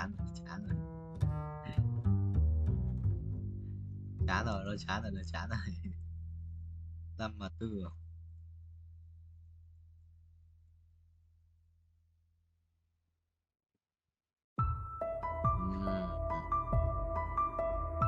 Thôi nhưng mà chắc là hết một lúc rồi, chúng chán rồi.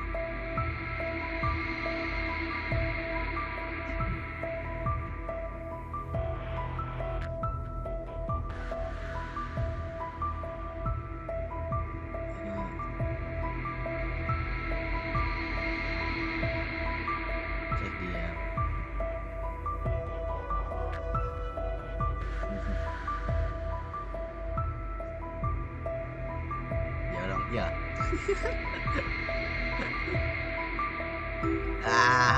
thử luôn. Lần nào ra cũng thấy là cái ông đấy. Đây.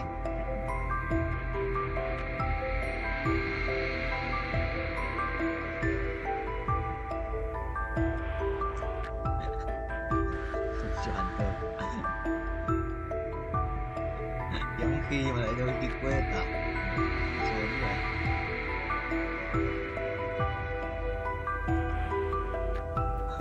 Không.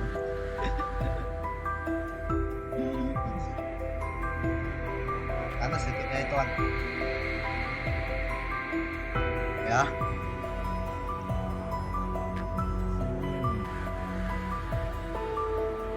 Ở chưa? Sao? Có sự kiện toàn là yếu à?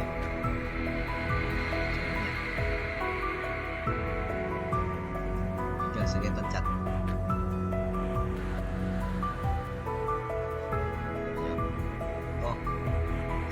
Yếu xử lý. Sự tham gia chỉ có xử lý.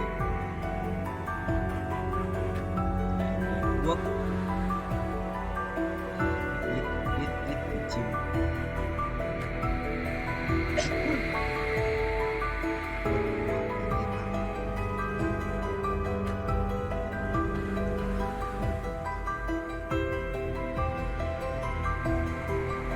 Dạy mắt trời không bình thường ngoài đâu. Không bình thường ngoài đâu.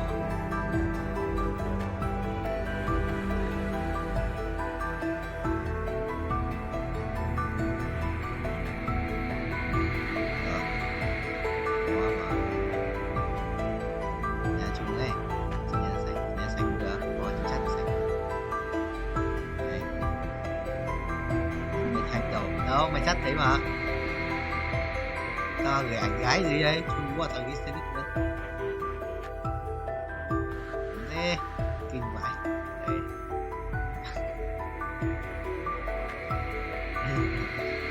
Đây. Không biết tỏ cường mình. Mình ngủ trên lâu ấy. In vai luôn ở đây được không? Mình có được in vai không?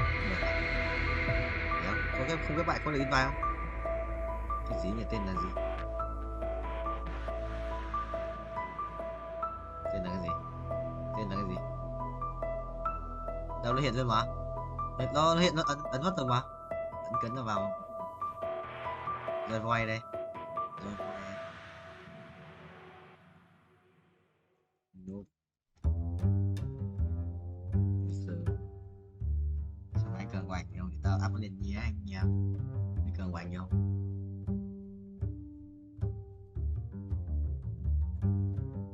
Mày nói cho cháu quạt gì đâu. Mày nói cho cháu quạt gì đâu. À, sợ lắm.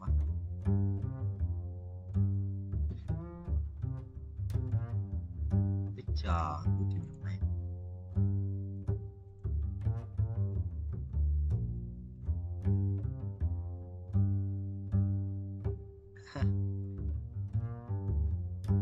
Siêu cấp tham nhũng.